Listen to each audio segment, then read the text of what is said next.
Please welcome Befish to Bit by Bit today. She's Hello. she's a full-time artist and live 2D player that learned live 2D over the span of 2 weeks, which blows my mind, and likes to say that she was born with a stylus. For those who don't know what a stylus is, that's the pen for a graphic tablet. And she's been drawing all her life, streaming since 2022, and here today to answer all of my questions about her journey as a creator and an artist. Ta-da! It's Hello. Befish! I did correct you in DMs. I've been streaming since 2014. Fuck. Oh shit! Look, okay. I try so hard to keep this PG, but I try so hard. Oopsies. And interestingly, I mean, have you seen my streams? Yeah, okay, fair enough. I wasn't aware I wasn't supposed to swear. No. I mean, you're not supposed to swear, but I'm trying to at least make it funny instead of just saying fuck all the time. But I did it again. It's funny because I actually did change it to 2014 later, but not in the introduction section. Whoopsies. Just the starting slip-ups. Hello, hi. I'm Befish. A lot of people accidentally call me Befish or Belfish. I promise there's no L. it's Befish. Mm-hmm. If you're wondering, it means a beaver and a fish, and I won't elaborate further. Yeah, okay. I Okay. am as she said, I'm a full-time artist. I do commissions, I do vending at conventions, and I do live 2D rigging and all sorts of fun stuff. And I've been streaming since 2014, but I've been streaming as a VTuber since 2020. Yeah. Okay. That's great. I'm glad you confirmed my details. But yeah. I'm gonna poke a little bit further. Because I would like you to tell us a little bit about your background as well. What did you study? What have you been doing? I'm gonna kind of lead this into the next question as well, because you have done a lot of work at Sequestria Fest, and you worked there as the co-design lead. Just tell us the story. How did you come to where you are? So I guess if you want background, we could start from, I don't know if it's from the beginning, but from the beginning. What? From the beginning. from the beginning. I started drawing when I was really little, and it's the only thing I've always been interested in is drawing and animation and cartoons. My favorite thing ever is just looking at a cartoon and seeing how it moves, and I always wanted to do that. And I've just been drawing for so long, and I started, I think, on DeviantArt. Technically, I started on a website no one's heard of called FanPop, but then I found DeviantArt, and I started doing commissions with DeviantArt points, and then I shared those commissions when I started taking money commissions when I was 14. In 2014, I shared it in a Utah Bronies group because I was in Utah, and it was the security guard or something at a con called Crystal Mountain PonyCon, found my art. He texted me and he was like, "Hey, if you can finish all of our posters in 2 weeks, we will give you a convention pass, a vendor table, and make you a community guest." And I was I think I was 15 at this point. I was I've never been to a convention before. So my very first convention, I was a staffer, I was a vendor, and I was a community guest, and I was 15. And you also did a bunch of stuff for the convention itself, right? Yes. Yeah, that's what I mean by staffer. I was a staff artist. I did all of their posters, and from 2015 to 2018, I worked for Crystal Mountain PonyCon. I was their art lead when I was 17, so I was their art lead in 2017. And then I think their last year was either 2018 or 2019. And then in between all this, I think it was near the end of CMPC, I started working at BabsCon. And at BabsCon, I worked there. I was invited to join staff in 2019, and then right before COVID, so about like right before COVID in 2020, I moved a week before COVID from Utah to Pennsylvania on a whim, basically. You just felt like it was just the time. No one knew what was coming. I got a job, and then within a week, the job shut down. COVID happened. I was just stuck there at my brand new house, with a roommate, and perfect. Perfect. And then BabsCon, like all the cons got delayed. And before BabsCon even got like back to running their conventions, I had left staff, I think 2 years later in 2022. And then in between all that, I also worked at TrotCon, and I think I worked at TrotCon 2022 as a staff artist. And then in between all that, like, I'm sorry, this is a mess. In between all that, Sequestria Fest had started. They were going to happen in 2020. I had joined in 2019, and I had even made their website. I think I was hired on as like one of their art staffers. I designed their website. They're still like using my website design to this day. I designed a bunch of art for them, and then I'm moving from Utah to Pennsylvania. I get a call that's essentially like, hey, all of Sequestria Fest just got hacked. Wow. You know what? I for this story would be to just say, like, after a series of unfortunate events. yeah. I am now the co-design lead of Sequestria. Pretty much. I quit Sequestria Fest for like 2 years, and then they asked me to come back, and then I worked for them for 2 years, and that design lead stepped down, and my friend Brink is the current other co-design lead, and they need help, so I also came in as co-design lead. I'm just saying, I've worked at a lot of conventions. If you don't mind, I don't think maybe everyone here is like very familiar with Sequestria Fest. Could you give us a little introduction to what that is and what happens there? What does it mean to be a winner? So essentially, Sequestria Fest and pretty much all of the conventions that I mentioned are My Little Pony conventions.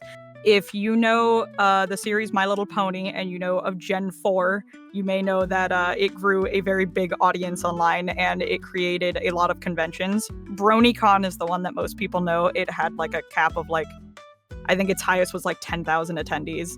I didn't know that. That's crazy. The very last year was like 10,000 attendees. But there are several conventions around the states other than BronyCon, which shut down. Not only have I staffed at them, but I also like go to basically every single one. I think there's only one I haven't been to yet in the States. You go, it's like any other comic convention basically, but it's only around like it only revolves around My Little Pony. So you can go to panels, you can go to panels, you can go into a vendor hall and shop around like independent artists like myself. There's events, there's special guests. A lot of these cons would invite the voice actors from the show, or sometimes we'd have the writers from My Little Pony on, or there are community guests. So certain people were known as the very odd term as horse famous was what we called them. If people were known as horse famous, they'd be invited to be a guest, and they'd have panels on their communities and stuff. Okay, I'm gonna butt in here. I need to say two things. Retro, thank you so much for continuing your sub. Thank you so much for continuing your Prime sub. And also over on TikTok, Kelo, thank you so much for the heart me, and MCX, thank you so much for the roses as well. I really appreciate it. Are we also on TikTok? Yes, we are. Oh my god, wait, why is Duolingo Deutsch following me right now? Hello? Thank you for the follow. All I don't right. know if you're like the official account, but that's funny. Ich kann auch in Deutsch sprechen, aber nicht in this stream. I think that would not be good. Understandable. And I wanted to say, I didn't think of myself as someone that would ever end up in like a brony pony convention, but I went to the one in Germany last year. Right. You went to Galacon, right? I did, and Yeah. I really didn't know what to expect going there. But Felix is right, because he was saying in the chat that like it was fun listening to the writers. It really was. Yeah. The panels are amazing. Yeah, a lot of people in the community are really cool. Oh, and there's what was also I a lot gonna of say? fan merch at the convention. Yes. I think there's kind of like a silent agreement with because everyone's always scared to do fan merch, but My Little Pony got so big that I think there's a silent agreement with Hasbro and the fans that are just like, look, if you like, obviously us selling fan merch brings them money. So I don't think they're gonna stop us. They have only sent C&Ds to like 2 or 3 people. So a lot of people, like, it's basically free reign to make merchandise of the ponies. Okay, well, thank you so much for that introduction. Let me see. Retro, welcome into the stream. I'm just making sure that I'm not missing anyone. Okay, perfect. Okay, and then we have, oh my god. So here's the thing, Moroder? How do you pronounce the I call him Morador, but I have been told that is wrong. But I refuse to correct myself. The issue is that your name is in red, and I can't read that very well because like I'm on VR and it's like kind of blurry for me. So I'm just gonna call you M. M is saying that you get like cease and desist when you're too big for Hasbro. In the fandom, there are people who are super duper big. And they didn't really do anything about it. It was a problem of, there were 2 things that could get you cease and desist. And I like lived through people getting cease and desist, so I know how it goes. Is either your style is, this was the big one that everyone knew, was Jan Animations. Their style was way too close to the original. And they got so big, and their main character was a side character. It was like a background pony from the show. So they got told that they could not continue because it was way too close. And then for other ones, which I won't mention the name of, some of them were harming Hasbro's reputation, and like people would look up characters and it's all they would find of that character, and it was actively harming things. So either you have to actively be harming Hasbro, or you have to be so close that people can't differentiate the things. Yeah, Jan's like moved on to his own animations, and his animating is great. So I just got hit with an ad. Yeah, I know. I had been pressing the disable button. It really is a shame. I don't know, like I was just discussing earlier on my TikTok of like Twitch planning to do all like this collaboration stuff and like get like subs and bits, which all sounds great, but then what about ads? Because like have now rolled out like the co-streaming feature, and the person I'm streaming with is getting hit with ads, which like how are we supposed to do this? Anyway, so I guess we'll just sit here until the ad ends, because it sounds like from Morador that they also got ads. I see. So we'll just give it a minute. Yeah. It sounds like it might have cut off during like my my other reason. I see. Ad jump scare. Apologies, everyone. We do our best. I agree with eating the ads. It's back. I still have a minute 30. Let me just say hi to everyone. Aardvark, hello. Let's just use the time and then talk to everyone. Yes, hello. Hi, Aardvark. The special sub. How are you doing? That's odd though. Shouldn't it tell us on the back end about the ad? It does. I don't know. Not tell you? Does it not tell you, Felix? I don't know how to pronounce. Sorry. I don't know how to pronounce pronounce the one in yellow, Relguk. Oh, How do I that's pronounce his Felix. name? That's Oh, Felix. oh, should That's I the just call you mod. Felix? That's the Okay, mod Felix. That's my husband. that's why it Yeah. has the mod symbol. Okay, I'll just call you Felix. Yeah. It's like supposed to be backwards. Like if you read from the corner, it's Felix. Oh, I had a friend.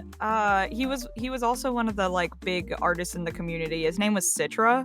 I know he's still around, but his name backwards is just artist.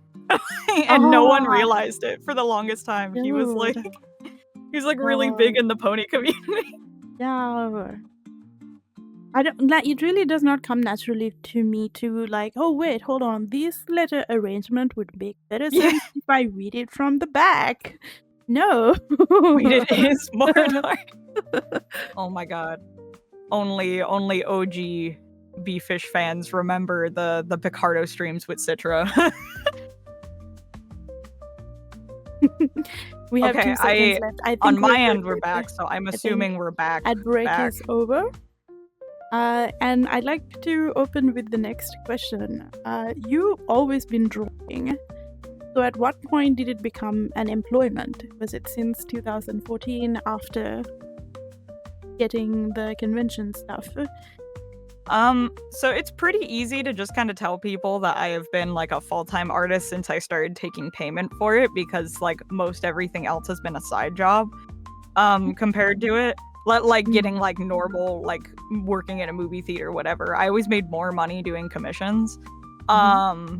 So I want to say, I usually say 2015 is my starting point, because that's when I started doing conventions. And that's when I started taking the commissions really seriously and started asking for like real money for it. How did you get started, like asking with the real money? Oh wait, you know what? Give me one. I need to do a little jump. My body. It's like I'm too angled. You're too angled. There. Yes. Understandable. Back to you. How did you start with the asking for real money? That's a good question, because I have no memory. I don't remember. I know in the beginning, you know how like people go around and they're like, hey, commission's open, pay me in Robux. That is this generation's pay me in DeviantArt points, because I got paid in DeviantArt points. I see. Originally.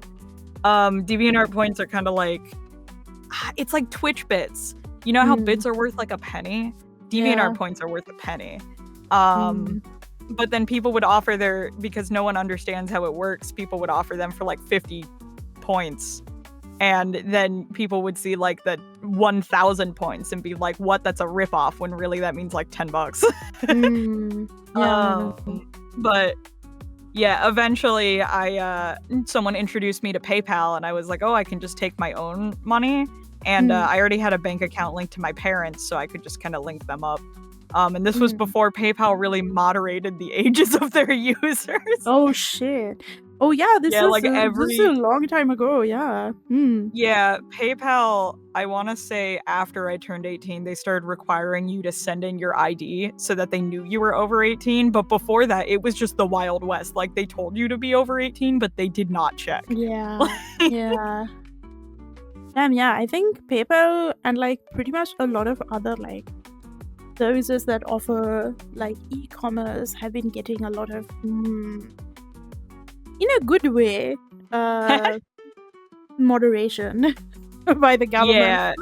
Yeah. It does get messed up sometimes. Like, people get banned for like reasons that don't really match what's happening, and it's too big for them to do anything about it. But I would say it's not like that bad of a thing. I know people are starting to use Stripe, and Stripe seems pretty okay. This is the first time I'm hearing of Stripe. It is. What is that? It's essentially like instead of, you know, when you pay on PayPal, you have to make a PayPal account. Stripe works more like a store website. So if I put in an invoice of like someone owes me $30 for a commission, I send it to their email, and it opens up like a store checkout window for them, and all they have to do is enter their card numbers. Like, they don't have to make an account, and I also get less fees than PayPal. The only downside sounds is I have good. to wait like 3 to 4 days for my money instead of instantly. Ah, Yeah. it's the payment processor. Yeah. Okay, so this is interesting. How did you get started with streaming? From like doing like commissions to streams. What was that pipeline? What happened? So I think I started streaming around the same time because it was either 2014 or 2015, on Picardo. Picardo was very big for artists, and a lot of my art friends, used it a lot. Morador knows me from Picardo. I know Morador used to be there when I used Picardo, and I met a lot of my friends on Picardo. I met my partner on Picardo. I see. Picardo's really, like, it was just like the artist platform. It died in popularity at some point. I don't know when, but everyone moved over to Twitch. I have checked, and they only have like 50 active users at a time sometimes, and it's God. basically because they allow NSFW, they are basically just used for that now. It used to be everyone, and now it's just those artists. Which is kind of sad because Picardo's account has followed me, and I keep wanting to ask for like a collab, but I'm like, I'll get nothing if I go to Picardo. No one will watch. But yeah, eventually, like, the viewers dipped, everyone started moving to Twitch. Picardo had like a premium service that started getting a little too expensive. But yeah. Okay, that was like a whole thing. No, Yeah. for those of you that are like new here, I have no clue about streaming whatsoever. Like, this is my 6th, 7th month doing this on Twitch. I got started, I pressed like the go like live stream button, and I'm here. Learning about like platforms, creators, all of that is like very, very new to me, which is part of the reason why I started Bit by Bit. I wanted to talk to other creators who've been kind of in the space, and like, I think baseline what I go by is like, oh my god, like they're doing like a really good job, I like to talk to them. And that's how this program came to be. So I anything that I'm really asking Befish right now are like really genuinely things that I want to know about her. This is all new to me. So this I think is like the next question that I'm really, really excited for. Oh, okay. And that is, how did you get started with making a VTuber model? Making a VTuber model. So, in 2020, you know, I get trapped inside in a brand new area. I don't know anyone in the area. I don't know what I'm doing. Because COVID just hit, and I wanted to start up streaming again because I was kind of off and on with Picardo's stuff, and I had started kind of like I'm so streaming sorry on Twitch. I'm so sorry to interrupt you, but thank you so much, Kami-zone, for the 10 bits. Yeah, let's go. Thank you, so much. Kami. Thank Kami you. Zone? Is that might be different than the Kami that I know. Maybe? I think you are new here, but thank you so much for the bits. And thank you so much for it is Kami Blake. Okay. I guess he just changed his username. Also, Ken, welcome in. Hello. Thank you, Kami. Welcome in. It is Bit by Bit time. Meet Befish. Bit by Bit time. Bit by Bit time. I can wave too. Yay! Ken was our last guest at Bin by Bit.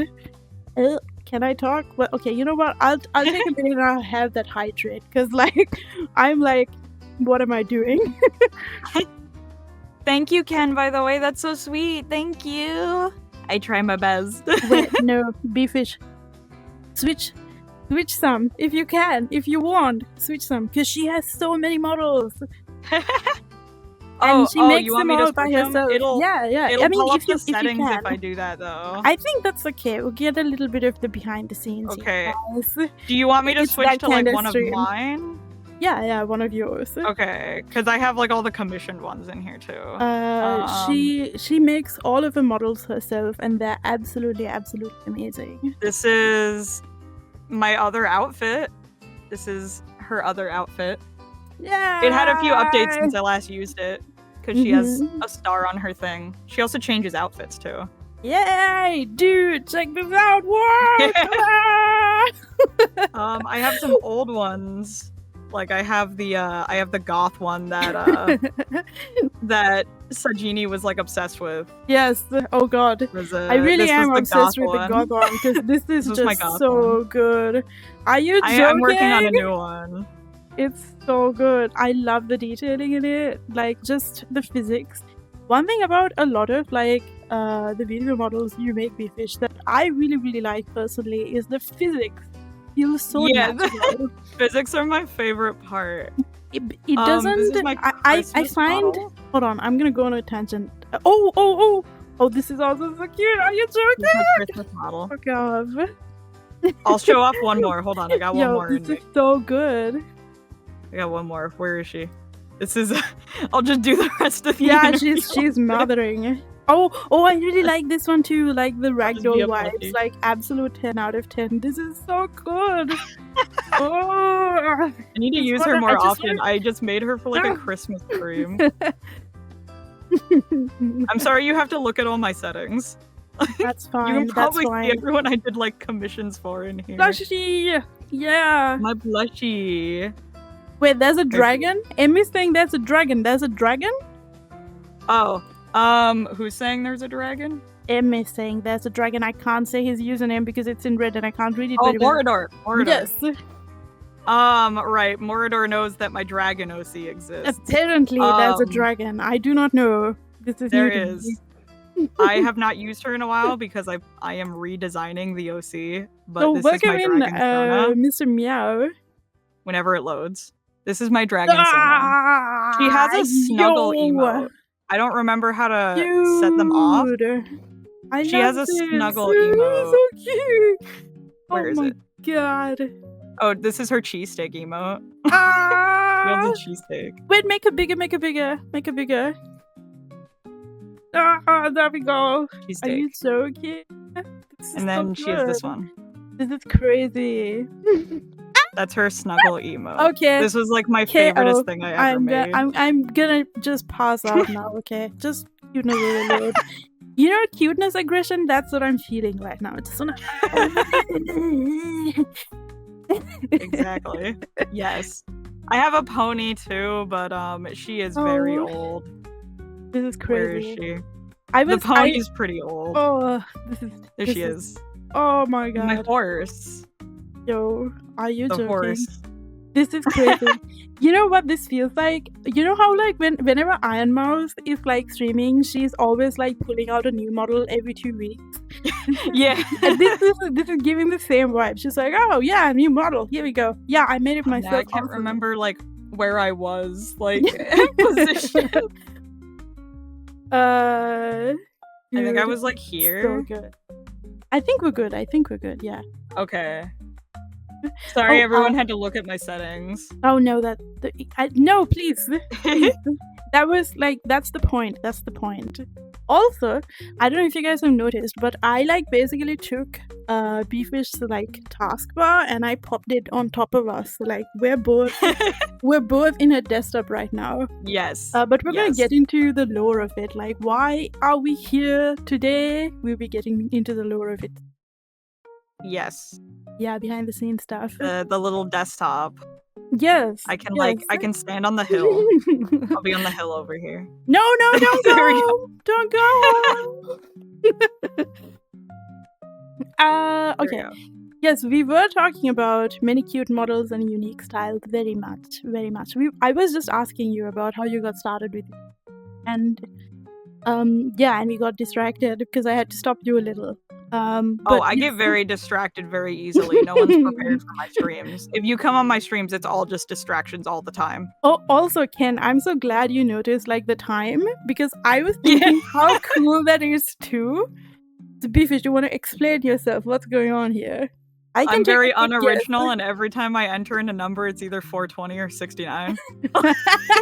That's my only thing. All the funny numbers. Yeah. All the funny numbers. Okay, so let's get back on track. How did you get started with like making VTuber models? So in 2020, the virus hit, so I was just kind of stuck inside, and I started streaming again because I was very off and on with Picardo and Twitch and whatever. But I wanted to make my streams more interesting, so I started using my webcam. But because I don't like how I look exactly, I had to like wear makeup, and I hate wearing makeup. So it was like every time I wanted to stream, I couldn't just hit start. So instead, I had started seeing people use VTuber models, and I'm like, that's so cool. And then I started looking at the price. I'm like, oh my god. It's I could like never afford everyone this. having the same experience. But there was a trial version of Live 2D, and I opened it up, and I found a tutorial, and then like my autism likes to latch onto like one thing, and then I'm there for like a month, and then I like forget about it forever. So like within, like you said, within 2 weeks, I had learned how to make my very first model.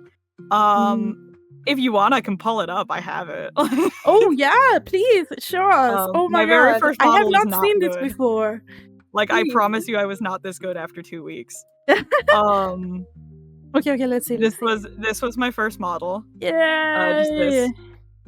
Dude. You know what? I remember when I did like the of course when oh my goodness, when I did the introduction, I was saying, hey, Befish learned Live 2D in 2 weeks. Because the free trial is about a month long, so you had the free trial is pretty long. days or something. I am paying for it now, sadly, but it's kind of worth it because you're basically like, it's not like other programs where it's like, oh, you're paying for this. But it doesn't do anything. But if you make, because VTuber models cost a lot, like I don't charge as much as other people, but I can basically like, you know, I make my money back is what I'm saying.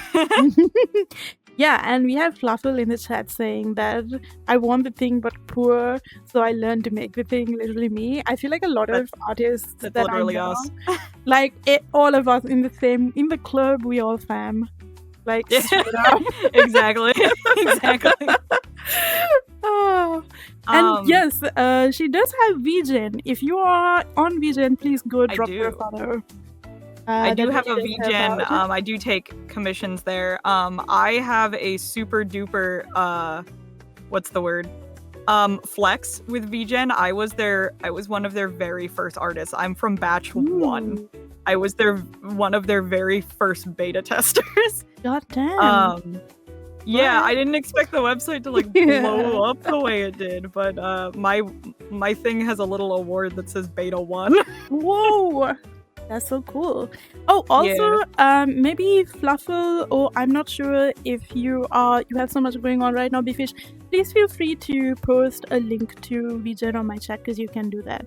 So that people can just go there directly. So yeah, here we are. I'm so happy to hear the story, which is basically, okay, I didn't want to wear makeup to stream. Valid. So I made a VTuber model. So I made a VTuber myself because it was too expensive to buy one. Exactly. That's me for real. Oh, thank you so much, Ken, for sharing the link. Thank you, Ken. My thing broke for a second, so hold on. Oh, okay. Yeah, my like chat completely broke for a second. It like froze. There we go. So I have the next question here, and it's saying, how did you get started with making a VTuber model? But I'm just gonna, unless you have any points for this specifically, feel like we covered this. For just making the VTuber model. How did you get started? I mean, yeah, I pretty much just kept making them. Yeah. No, I think it was interesting because you were saying earlier that like you tend to you and me both, this I'm using you in plural, to like hyperfixate on something and then like do the thing and then like forget about it. But you haven't. You've been kind of at it for a long time and you've gotten really good. So how did that happen? Sometimes I'm able to latch onto it and sometimes I'm really not. There are things that I have learned that I'm just like I give up after a month, and you can tell like there's usually I left my settings up. You can tell. It's not a Befish stream without some scuff. Yeah. You can tell that like my like I won't rig for a while, and then I will because I get overwhelmed a little easily with it, or I guess like burnt out. Because it's repetition. It's really like, god damn, it's a lot of like. Yeah, you kind of learn that to rig a VTuber model, you are essentially doing two things over and over and over again, and then your VTuber model's done. Yeah. You rig up, down, left, right, and then you rig back and forth for physics, and there you go. There's a model. No, I feel you. But oh, go for it. Sorry. It was a I guess it's kind of a thing that with my style, I don't have a typical anime style, and it improves and changes a lot. Like I just barely made a change like a week or two ago for the little highlights in my eyes. So I am often redoing and remaking. Yes. I don't know if you heard this before, but you have beautiful eyes. Thank you. I'm often like redoing and remaking my VTubers a lot. Like I already said on my thing that this is the first stream that has the updates for this model. So like I update them all the time, and originally I was telling people I will not take commissions for this. Like I was telling people I don't want it to be ruined by commissions, but then people were like, you can charge $300 for a model, and I'm like, what? Are you saying I can make money?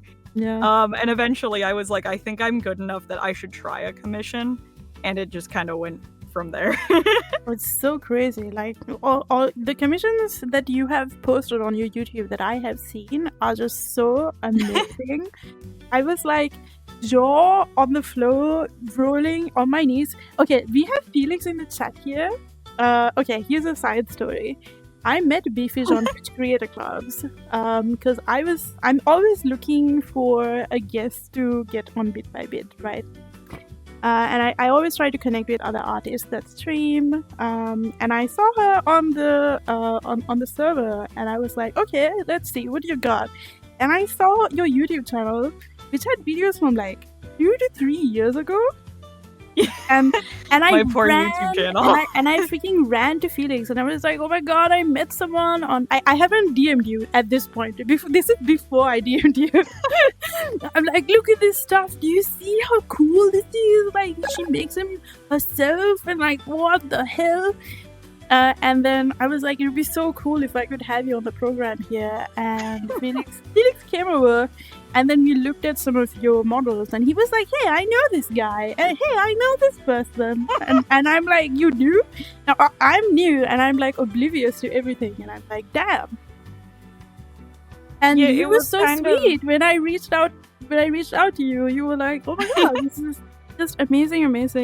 Really like your energy, and you're just so open.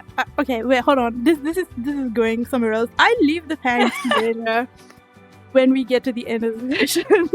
But yeah, that's how we like kind of got started, and all of the video models, like your commissions and stuff, just had me gagged. Oh, so thank you. I was gonna say like kind of a big thing with starting in 2020 is basically when everyone started doing VTuber models. So everyone, Saber, Spark, and people who were big were like, I need a VTuber model rigger, and then everyone else online was like $2,000, and then I was like, I'll do it for like $400, and so they were like, oh, of course. Yeah, no, and so I think I got to do one for like one of my favorite artists. I know they use their own 3D model now, but then I did Saber Sparks because he was doing a video on VTuber models and he needed one, and I was already like mutuals with him. So I was like the one person that he knew that could rig a model. And that's kind of a thing too, is a lot of people don't really know a lot of live 2D riggers. So like if they're friends with me through art, they're like, oh, you know how to rig too. And like I already knew paleo too. But yeah, it's just a lot of it was connections. I'm gonna ask you like a fast-paced question now. You're gonna give me a quick answer. Something happened. I think it was on TikTok. Thank you so much for everyone that is following me and watching it as well. Hello. But here's the question. What was the most challenging part when you did get started streaming as a VTuber? When I started streaming as a VTuber, Mm-hmm. I want to say figuring out how to talk to chat is always like a very difficult thing for me. Mm-hmm. Is just figuring out like what to say when no one's talking. Yeah, like just pour out all of your inner monologue, even when you don't have any. Like commentate about everything. No, I agree with you. This is definitely something I figure out. Okay, here's a question I'm personally invested in. You have very diversified income stream, whether the work that you do, your commissions, or your part-time jobs, blah, blah. Would you like to give us an intro? And I'd also like to kind of give you a little bit of perspective as to why I'm asking this question. It's because you are a full-time artist. So yes. I just want to have like a realistic look to what it's like to kind of be that. For my answer, Felix in the chat, yes, my partner is the real Flufflepuff. You're welcome. Yes.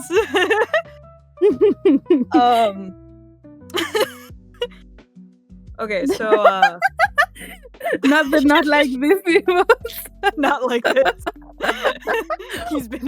They've been exposed. If you watch my streams, me and Fluffle stream a lot together, so pretty much everyone knows this. I remember the last time I dropped in your stream. I'm so sorry, I'm taking away question myself. And I tried to say something to Flufflepuff, and all they said to me was just no. I didn't hear anything else, just a no. Fluffle doesn't talk very much. It's the fun dynamic is I never stop talking and they say like 2 words. It was very entertaining. But okay, circling back to the question. Diversified income, that's what it was. Yes.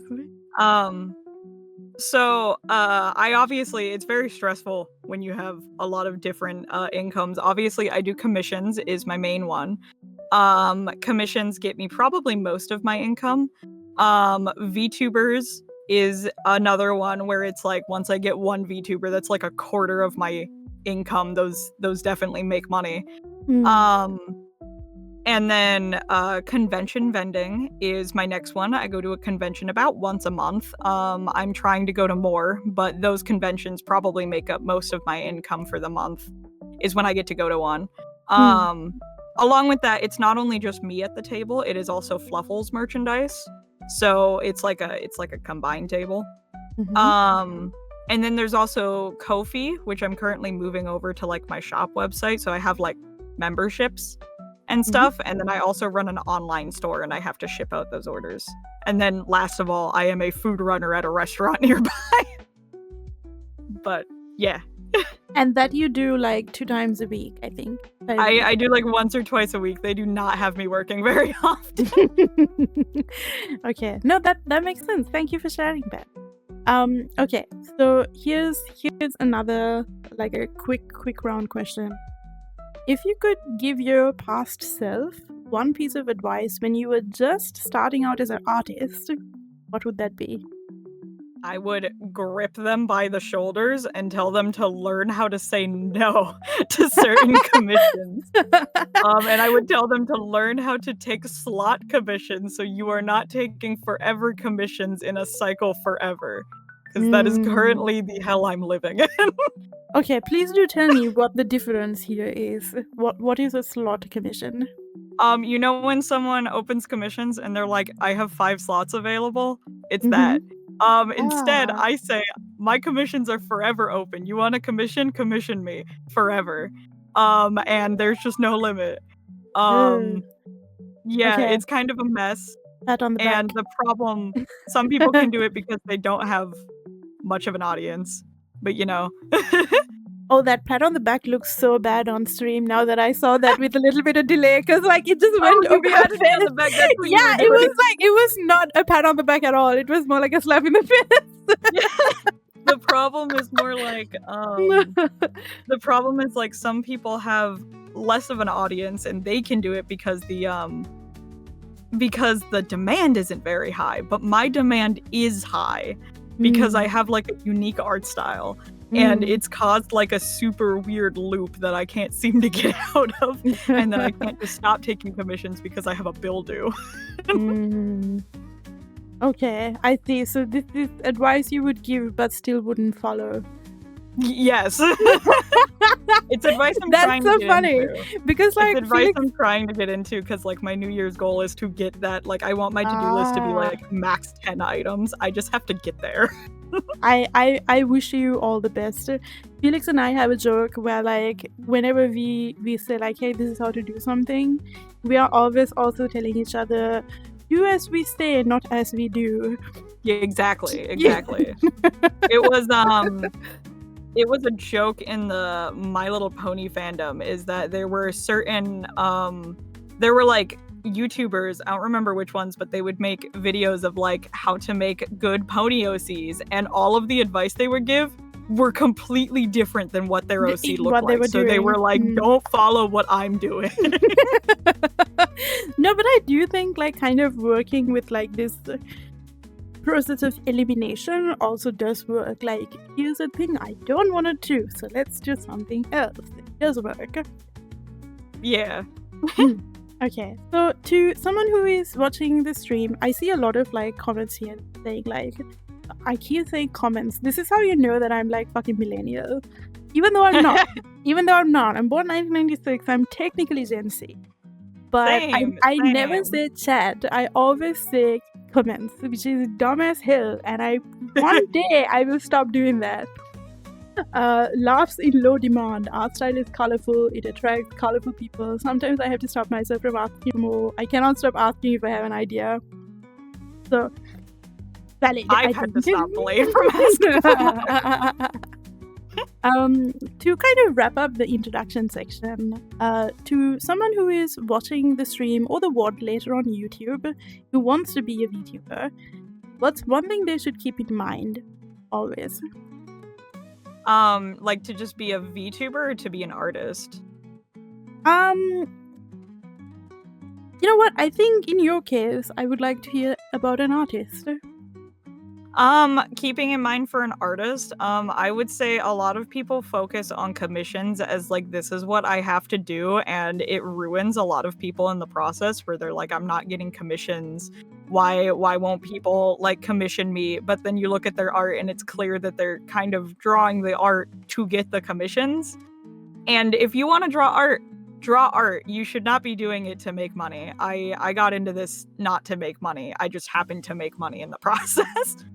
No, I think that's a great like kind of, how do I say, I really don't want to use the word attitude, even though that's like what's top of mind for me. I feel the same way about a lot of people who get into streaming altogether. Like, you should do it because it's fun and the money should come later. Exactly. No, that makes sense. Okay, so that kind of brings us to the end of the first section. And we did it. Yay, we did it! Woo! We did. For those of you who are new to Bit by Bit overall, we have 4 sections usually. On Bit by Bit, we have an introduction, which is just what we wrapped up, where I ask the guest, in this case Befish, about how she got started and a little bit of advice to someone who wants to do maybe perhaps similar things to her. And then the next section, which is the deep dive. And in the deep dive, we're really going to get into a lot of the lore, I hope. What is I hopefully? Hopefully. The lore. And a little bit more, I suppose, technical about things you do and stuff like that. So how are you feeling so far, Befish? How are you faring? How are you doing? How are you feeling? I'm existing. Okay, I'm trying. I'm gonna stretch a little and drink some water, and I advise you to do the same. I've been drinking my water. If you see my model do this, It means I'm drinking my water. Yeah, I see. You will see me drink my water. Whenever I have hand tracking, people can see that I'm like lifting a bottle up and drinking it, and they like to call it the invisible bottle. But not today. Okay, so now to the first question of the deep dive. You have a very beautiful model. Aww. You do. And I think it's very charming as well, because you have a very unique style as well. And I really So would like to sweet. know. There we go. I would really like to know the story, the lore, how it was created, different versions. Like, tell us how this model came. Okay, so this is where I think I have a different answer than anyone else who VTubes or even has an OC. This model's just me. Like, she just looks like me. My main character forever has always just looked like me. And you'll hear me refer to her in like third person. Like, I'll go, oh, this is Sarah. But my name's Sarah. My mascot's always just been myself. The outfits that she wears are based off of outfits that I wear in real life. This outfit that she's wearing, I'll show the whole outfit off. This outfit let's go. is based off of my original convention outfit. I used to go to conventions wearing this exact outfit, and I can even tell you exactly what it is. It's a hold on, I have to pop up on my windows again. It's a Kiki's Delivery Service cosplay bow from Hot Topic, a shirt with my art on it that my mom sewed a bow into, and thigh highs from Hot Topic with red ribbons and black Mary Janes. And I wore this to every convention. It was my brand mascot outfit. Now I just cosplay at cons, but there's this one, and then my casual outfit is like my Pusheen cat hoodie that I bought off of Amazon. So my outfits are all just based on myself. Everything's just me. What about the goth version? That's because Fluffle really likes goth girls. Fluffle really likes goth girls. The real question, the one on my mind. So you cosplay yourself. That's a funny thing to say because I've always told people this. I'm friends with a lot of fursuiters.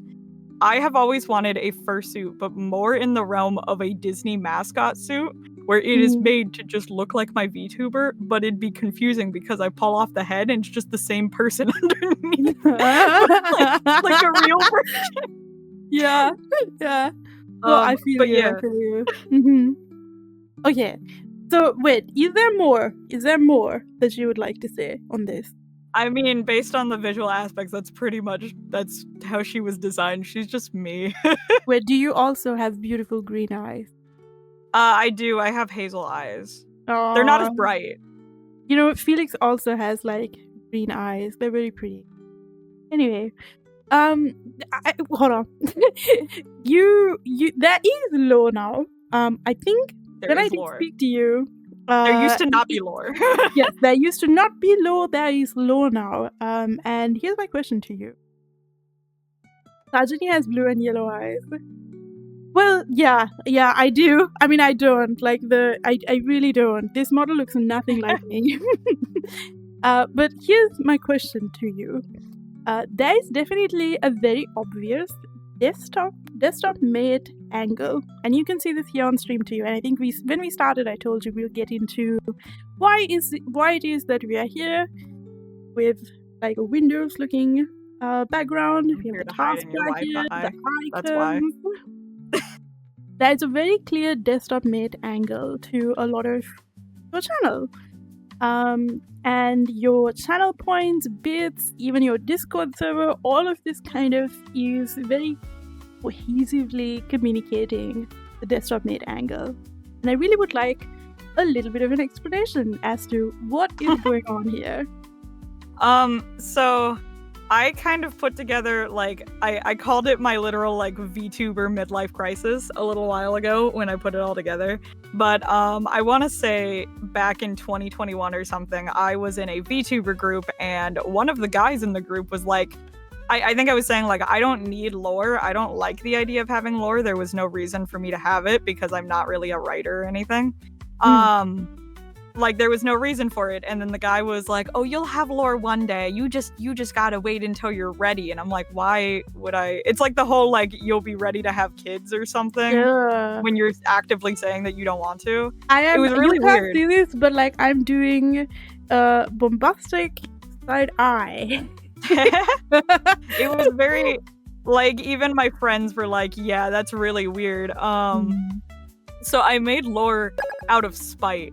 My lore was that I was a desktop buddy with sentience, because I am a huge fan of anything related to like computers, computer glitches, the whole thing of like in Doki Doki Literature Club, my favorite character is Monica. So I feel like that says a lot. I don't know if you know that game. It does say a lot. I do know that game. Yeah. I love the whole virtual desktop buddy type aesthetic, and I used to be really into those things. They were called shimajis, that you could download desktop buddies that were like pixel versions of your favorite characters, and I used to have those a lot. I see. So I was just like, okay, out of spite, I am a desktop buddy now. That is my lore. But the rest of my Twitch was not cohesive with this, because my whole thing was that we were in a plushie cafe. And I lived this is the previous setup. I lived in a plushie cafe, and we're the plushie pile, and like people would join, they'd subscribe, and it'd be like, oh, welcome to the plushie pile, but then they'd follow and I'd say welcome to the plushie pile. I couldn't figure it out. If you don't mind, just give me a minute. I'm so sorry to interrupt you. But first of all, thank you so much for everyone that's following me on TikTok. I see Death from Beyond, welcome in. I would like to do a small introduction, but today is not about me, it is about Befish. We're popular on TikTok today. Yeah. Thank you so much for everyone that is following me over there and watching me over there. And Death from Beyond, welcome into the stream. And Felix was also saying that it has like a Windows 98 vibe, which I love, by the way. It's so cool. I grew up on a Windows XP computer. I'm obsessed with Windows XP vibes. Okay, so I did wanted to ask you, tell me about like the feeding RAM bit and drive folder setup on Discord. Like, how did you come up with all of this? So I'm really into the whole nostalgia core Windows XP vibe. It was a whole thing for me. Is the whole like Windows XP used to play a lot of like nostalgia games. I like to play them on stream sometimes. The problem is I'm dumb and I don't know any of this kind of computer stuff. So I literally went to my chat after this, specifically Morador. Morador has sent me so much, where he was just like, here is a ton of different words you can use, and this is what they mean, and this is how you can change them to do whatever you want. And that is so cool. We came up with the whole joke of feeding her RAM, because of the whole joke about like downloading RAM onto your computer to make your RAM bigger, and that doesn't actually work. So the whole joke is you feed her bits of RAM. It's like you're downloading RAM onto the computer. Dude, can we just have like a W Modo? Because this is absolutely ingenious. I really love like how all of that kind of makes sense. It did, like, there are a lot of bits and pieces that are from the rest of my chat. I think it was specifically Blade, Retro, Morador, and Kami are like my most active members with this kind of stuff. I'm sure someone else also suggested things, but like we got gigabytes, megabytes, and kilobytes for our like subscribers. No, that's for memberships, and then like subscribers are kilobits, megabits, gigabits, because people pointed out that those are two different things. I'm like, oh, okay. That is so sweet. I think this is really like the first time I'm hearing a story from like a VTuber, and they're saying that they turn to their community to like get ideas on like how to set it. That's really amazing. That's so sweet. And I've always had a very active which is community, so cool. which is very nice. A lot of these people like knew me. Morador is the longest standing friend and fan that I have had, because he is from like 2012. He has known me since like, I'm pretty sure he knew me since like I played Roblox. Wow. So a lot of these people have been around since way before the VTubing. They've seen me throughout like all the years. So these are like they've kept my community very alive this whole time. But That's yeah, really cool. And that they're like actually involved in the making of it too. Really, really nice. yeah, You know, we could go into a whole. I'm so sorry. I wanted to interrupt earlier because I was not sure if we did this or not with the last follow from Death from Beyond because it didn't get updated on my side and it just did. Oh.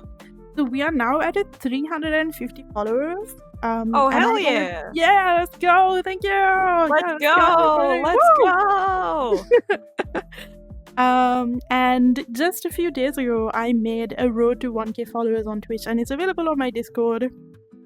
And this means that we are gonna get a custom animation for Toothless. It will not be available today, but it will be tomorrow. So please do look forward to it. Let's go! Yay! I'm so proud. I need to. There's so many times where I want to clap. I need to make a clapping emote. That'd be cool.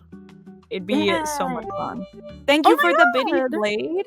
Blade, thank you so much for the bits. Let's go. Your chat's feeding me RAM. That's one thing that I have not finished updating with my stream is I need to change what the Twitch integrated throwing system throws at me because I want to actually have the RAM tits. fall on me. Bro, I just learned about tits. Yeah, it's literally called tits. It's People love when I'm like, my tits are broken. Because it'll frequently break. And I'm just like, oh, my tits. oh, my tits. Oh, I'm sorry. Okay. Oh, also, thank you so much for the bits, Kami-san. The biddies, Kami. Biddies for the bit by bit. Thank you. I mean, since we're talking about my regulars, I'm also like, Kami's gonna see me in person like this weekend because I'm going to a convention and he lives really close to us. Okay. No, we said bits. Oh, I'm so sorry. I did distract you from something you were saying about the bits in the rounds. Okay, cool. So, here. Oh, Retro! 100 bits! Let's go! Thank you so much. Biddies! Thank you. And Bilal, I see. Bilal, thank you for the. Oh, Bilal, hold on. Oh my god, how many is that? What's happening? I'm so sorry, you can't see this, and I really need to set this up. I need to open up the TikTok live stream. Because I'm getting like a bunch of hand hearts through Bilal. Bilal, thank you so much for your support. I gotta and Blade for the 5 bits, Kami-san for the 5 bits. Oh, and posture check, thank you. I shall unshrink. There we go. I can see the stream now. Oh my god, what is happening right now? Why did you just comment I'm real? Dude, I swear to god, if you try to do anything that makes sense on TikTok, it won't work. Yeah, I have streamed once thank you so much for the Blade! Goodness, like 300 bits! What the fuck is going on today? We just finished the hype train! Yo, thank you. It's okay, I love chaos. Let's go! Let's go! Thank you so much. Let's go! Yay! Yo, we may be here for a bit. Retro, thank you! I guess this is the break over from the interview is the hype train. That's fighting over the spot. Oh my goodness. We finished! Whoa! I think I'm gonna get a new emote from the hype train. I'm pretty sure it's like 3 people. I need to. Okay, I really hope you guys stick around to the end of the stream because I like to thank everyone that sends me stuff. Please do stick around. It's entirely possible that I forget to mention your name, but thank you so much. Kami-san, Retro. Oh my god, it keeps going. Okay, we'll say from we just my community. Finished. Thank you guys. Yeah. What? Go for it. Thank you guys so much for helping support Sajini and stuff because I know a lot of you guys came from my community and you guys are so sweet and I love to see when you guys support like friends and people around. It's so sweet. I love raiding into channels and they're like, oh, here's some bits and I'm like, what? What is going on? Are they I don't know. I was just saying that I completed the 2,000 bits goal today. And Bilo, thank you so much for the AR helm as well. TikTok. We're like fighting over the bits here. Oh my god. Mortar, thank you so much for the 100 bits. I don't think you have to participate to get the emotes. I think you just have to be in chat. Oh my god. Oh my god. Amazon, thank for the 300 bits. Are you joking? I'm gonna be real. Thank you, I'm just after the everyone. emotes. Thank you, everyone. Thank you so much. Retro! Let's go! Let's go! Community gift sub! Let's go! Let's go! We're Okay, at 99%. Yo, I think we're gonna finish the hype train. Thank you so much. Whoever got the community gift sub, please thank Retro in the chat. I'm gonna go. If I say comments again, I'm just gonna leave. What's funny is I think the TikTok stream's a lot less lagged out, like delayed, Really? than the Twitch one. No, like for me. That, you know, why am I not surprised? But hey, Kamizon, thank you for the two community gift subs. You guys are so sweet. Guys, you guys are great. I'm absolutely blown away. Thank you so much. We shall Thank do you for supporting Sajini. Thank you so much. And Lil Quickie, thank you for the postage. So, alright. So, I'm gonna lean into the previous question. Yes. Brand consistency is something that I really love about you. Bilal, 250 bits. Thank you, and welcome into Twitch as well. Bro, hold on to your fucking wallet. Thank you. Bro, thank you so much, but hold on to your wallet. Okay, I'm gonna start from the beginning. Brand consistency is something that I really love about you. You have such a universal presence. Oh my god, thank you for the 500 bits. Sarax, thank you for the 5 community gifts. We're never gonna get out. Oh, I got a gift sub. Let's go. Oh, okay. Go. You're gonna be not hit with ads anymore. Let's go. Thank you so much, Sarax. Welcome in. Please, everyone, if you got a gifted, please thank Sarax in the chat. Thank you so much. Sarax is a regular of making mine. bank tonight. I am. Thank you guys so much. It's very sweet. I really all you appreciate needed all to of do you. to make money was to put me on your channel. It was that I'm gonna go ahead and snooze. I know. Now I have to be on. I gotta be on like every stream now, so you can see me make money. That's what we needed. The secret ingredient is here today. Kamizon, thank you so much. Thank you so much if I remember right from your chat, the secret ingredient was related to me. It was a specific part of me. No, I remember. Also, Rabbit, thank you so much for the follow. Welcome in. I you know what? I feel like a bunch of new people are watching us, so I do a quick introduction. With a thanks to everyone that came over from Befish community that helped me so much today, and my regulars as well. My name is Sajini. I'm a graphic designer that worked in advertising for a long time, now trying to pursue an independent artist career. Here with me today is Befish. Feel free to introduce yourself. Hi, I'm Befish. I don't know who's here that doesn't know me, but I am. We're like midway through an interview. I am a full-time artist, live 2D rigger, convention vendor, and I stream sometimes, and I draw cute girls, and that's the extent of my personality. Mm-hmm. So.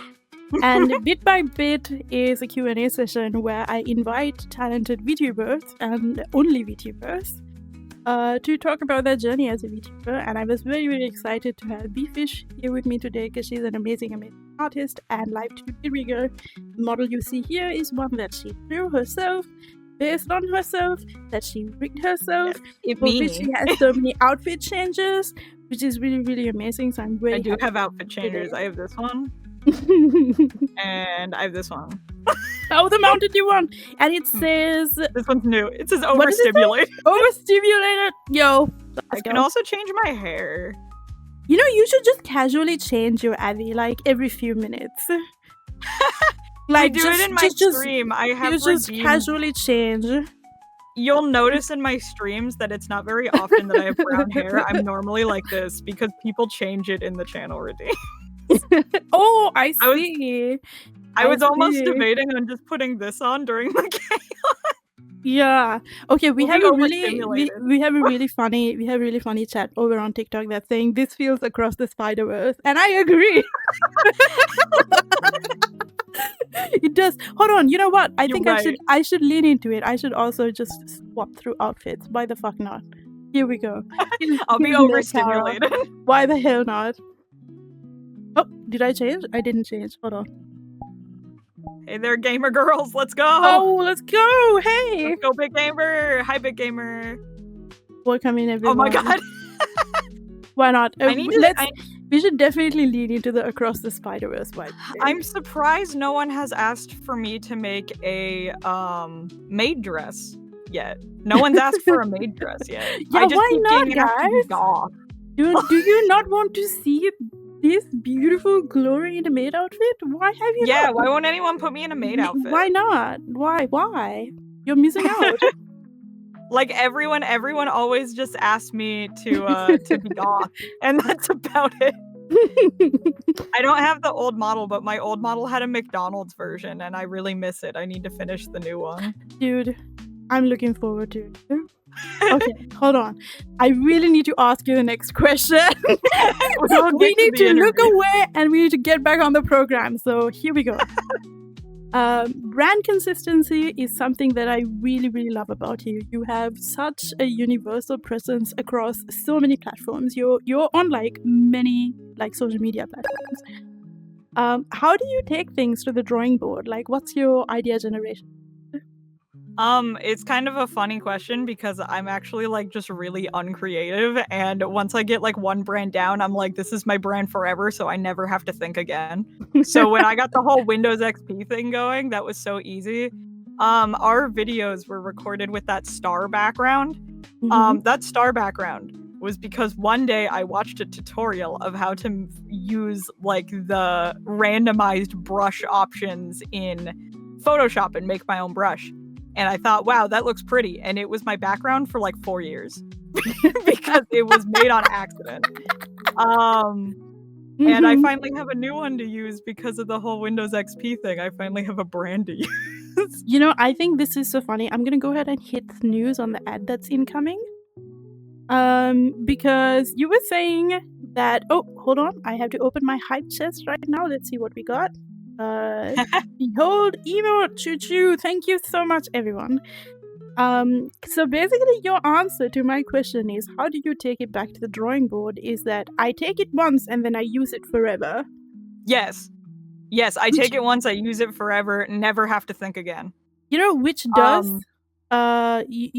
which does make sense, which would over time build brand consistency if you keep using the same assets. There is a second answer to the question that I can think of is I think because of how I latch onto things, I tend to latch onto certain brands.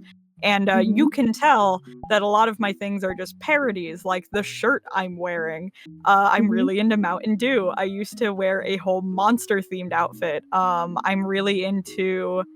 I know like a whole joke in my stream is Wawa because I live near a gas station called Wawa. A lot of my things are just like based on things that I already know. you know, but the Wawa I feel like is such a STEM thing. Like, yeah, a lot I of get people it. We'll say it all the time and specifically Fluffle's stream will be like, oh, it's such a STEM or whatever, and it's just so funny because we say it because it's a gas station there. Yes, Christmas outfit. Yeah, we're gonna do this today. So feels like a gotcha game. Here's my next question to you. So in the introduction, we learned that a lot of you kind of getting started with commissions and whatnot had to do with the My Little Pony community. So let's talk My Little Pony. This is a core part of your online. This is a core part of your online upbringing as an artist. So tell us how significant the community is. I will say it's kind of ironic that ponies was my big thing because as OGs in the chat known as Morador would know, I am not originally from the pony fandom. I am from the very tiny fandom of a show called Tough Puppy, which was a Butch Hartman cartoon. The people who made Fairly Odd Parents. I was really into that, and I think that kind of just like people from that fandom started going into My Little Pony. But I remember very specifically how I found out was at school, a kid came up to me, like a kid that I knew, and she was like, "Have you heard of My Little Pony yet? And how big that is?" And I was like, "No, that's for babies." And she handed me a USB drive and was like, "This is full of brony music, specifically the fan-made ones, like Discord and songs like that." Discord. Exactly. And I plugged it into my computer. I was like, "Oh my god, this is great." It is. And I listened, and so I was like, "Okay, I'll watch like one episode." And within like 2 nights, I had already seen all of season 1. And I was like, "Oh no, I'm hooked." Universal experience. There is definitely a pipeline of like discovering My Little Pony through like music and then watching the show later. Yeah. It's just funny because a lot of people like started their art journey with My Little Pony and then they don't know how to draw humans, but I'm just like, no, I started with Tough Puppy and no one's heard of Tough Puppy. Okay, no, that does make sense. Okay. Do you? I'm just curious. This is the kind of time for you to talk about like your opinions, your thoughts, your feelings. So do you want to get into it a little further, or shall we move into the next question? Oh, about the My Little Pony community? Yeah. I will say, like, I have been in the My Little Pony community since, like, I don't know, 2015, 2014, maybe longer. According to Facebook, I drew My Little Pony fandom, or fan art when I was, like, 12, so maybe it was longer. Wow. Okay. I just know 2015 was when I got solidified into the fandom and started hanging out with a lot of people, and I know that most of the people in my community would not be here if it was not for that fandom. And I wouldn't be doing conventions and I wouldn't be known by so many people and like doing so many commissions and stuff like that if I wasn't in the My Little Pony community. And so it's kind of like a whole, I probably owe my life to this community type of thing.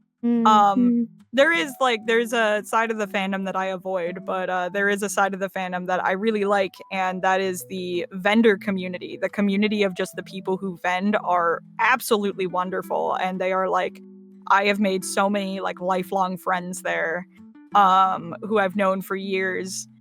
So it's like the fandom's great, and I would say a lot of it has gotten a lot smaller.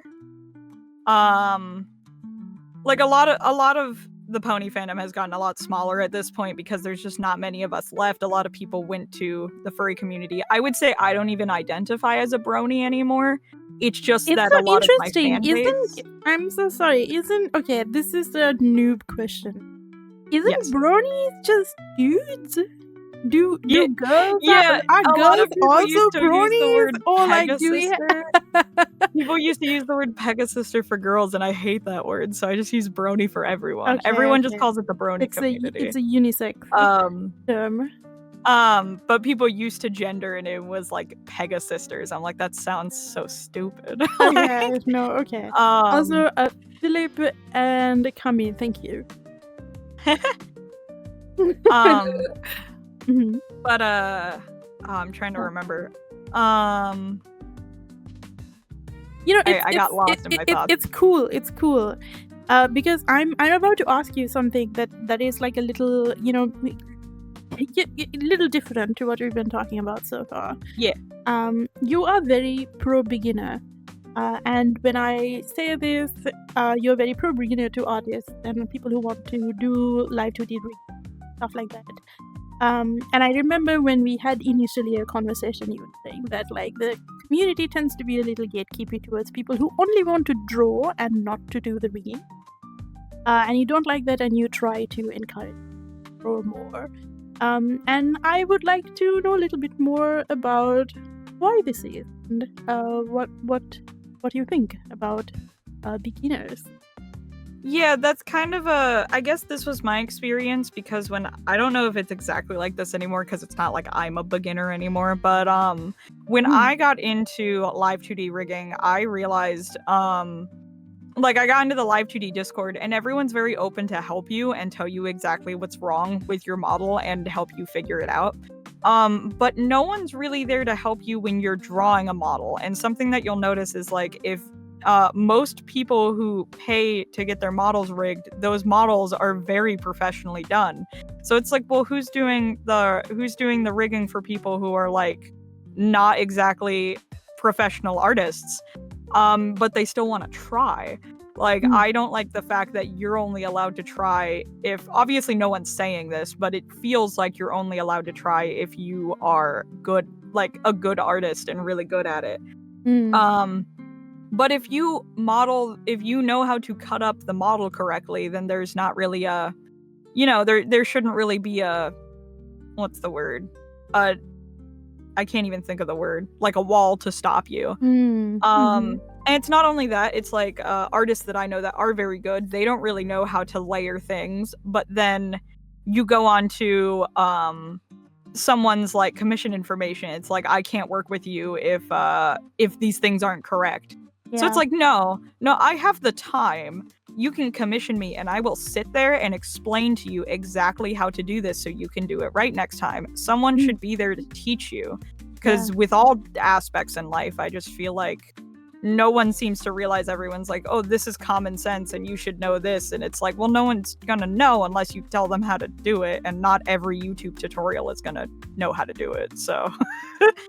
No, that makes sense. And of course, I found overall a lot of people, I think I tend to gravitate towards people who are like open in sharing their knowledge, because I think I'm like that too. Or like, this is not up to me to say about myself, you should feel this way, or I try to be. And I appreciate that about other creators who like share their knowledge. And a lot of people that I have met so far, especially through whoever it is that I've met through bit by bit, have been just amazingly transparent and like willing to help, to help you fix something. And it's not been flaky. It's not been like, okay, I'll help you, but then I reach out and then I don't hear from them after. Yeah, like that. And that's really nice, and I really appreciate that about like creators here. And I'm happy to meet a lot of people who are like-minded. Personally, I'm blessed. At least in my mind, I don't really see the reason to, I guess, to like gatekeep models. I do know as a vendor, I know there are people who are gatekeepy about that, but there is a reason to it. And I share my manufacturers. I like, unless I know that not very many people know them, I share them. But I do know that there is a specific reason why people don't, and that's a lot more valid than just like, oh, I just don't want to show them how to do it, or I don't want to. Like, no one's saying that you have to take up your time, but it just feels weird. I want to be the option that people have. That makes sense. Now, I do want to do a little bit of a warning before we move into the next section. I've already used my 3 snoozers for ad break, so in about 4 minutes, we'll next ad roll in. And until we can just take a break when we do that. Yeah, let's just take a break at that point. But until then, I'd like to remind everyone who now very graciously, thanks to a few people that were very happy to send a lot of gifted subs to everyone in the chat. If you did receive a gifted sub, this is a bit of a self-promo, so I'm gonna go ahead with that. Do feel free to join my Discord server, because there is a special section, special quote unquote, it's not so amazingly special, where I kind of very much talk about my process, work in progress stuff, what my day-to-day tasks are, and most of this is kind of like a few, let's say, days, weeks ahead of like the rest of the crowd getting to see it. So if you're interested in kind of following my work processes, like for example, how I put bit by bit together, stuff like that, feel free to join my Discord server. If you have a sub, you'll get a little bit of a sneak peek into other things that I have planned for streams. There's one thing that Felix said that I actually wanted to comment on. Like the art for games, right? No. Imagine you kept it a secret how to do stuff because you're worried of competitors. This is funny because this is how you pick out who's an artist and who's doing it just for the money. Because I had someone in high school where they got into art and they were literally like, oh, I started doing commissions, so we're competitors now. And she started treating me like I was competition. And it's like, no, if someone wants to commission 2 artists, I promise you, they will commission both artists when they can. Like, no one needs to be competition in this community. And there is a specific reason for vendors to do it, and that is because when you manufacture it, like if you have a manufacturer overseas that makes really nice merchandise, and you suggest it to every single person you know, then that manufacturer gets overwhelmed, they start to cut corners, and their quality will drop and their shipping times will drop. This is what happened to one that everyone knows called VOD Reupload. VOD Reupload is very unreliable now because of this.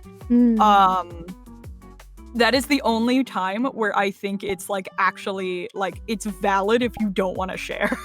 Like, completely valid. Yeah. No. I think like this kind of, I really hate this word, like this kind of like insufficient mindset. I hate this word, by the way. I hate this word. It kind of really tends to hold people back. Like, it just kind of seems to fester jealousy.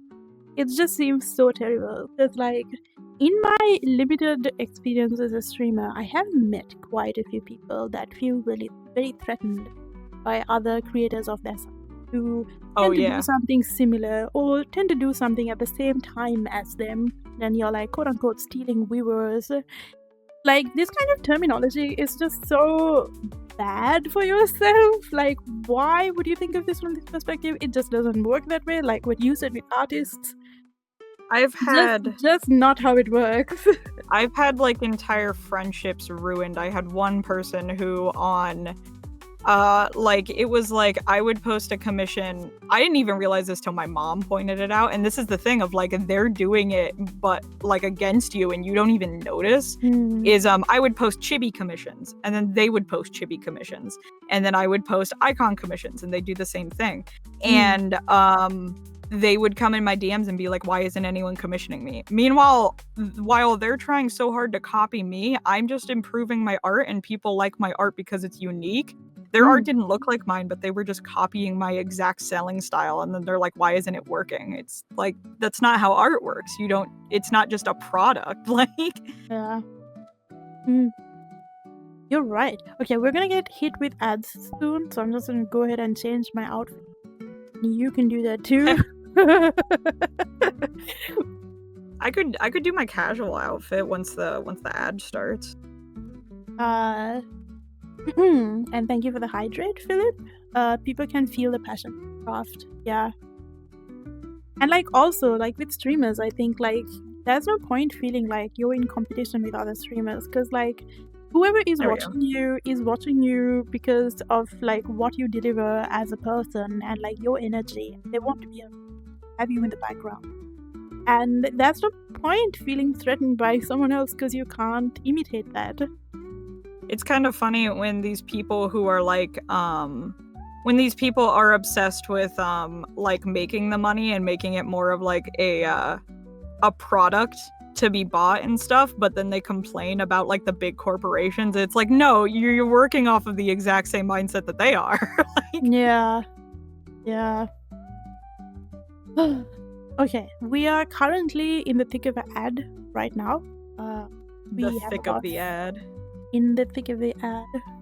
It'll go on for about another 50. Okay, so let's do a quick time check. We are about 2 hours in, and we have a lot to get through. So how about we speed up the rest of the questions a little bit? Okay. And sorry, I like to talk. Oh no, that's the point of like streaming. Like, you gotta love to talk. No, Kami, thank you so much for the 6 bits. What is going on? The biddies. Thank you so much. Bits for the bit by bit. Let's go. I really have been thinking. Okay, hold on. Now that we have okay, ad break is over. Community is back. Welcome back, everyone. Thank you so much. Yeah. Here's the next question. What are some of the best tools and resources that you currently use? Just for everything.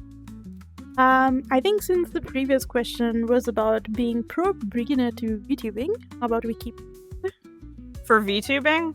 I want to say this is something that I added for my stream pretty recently. I want to say tits.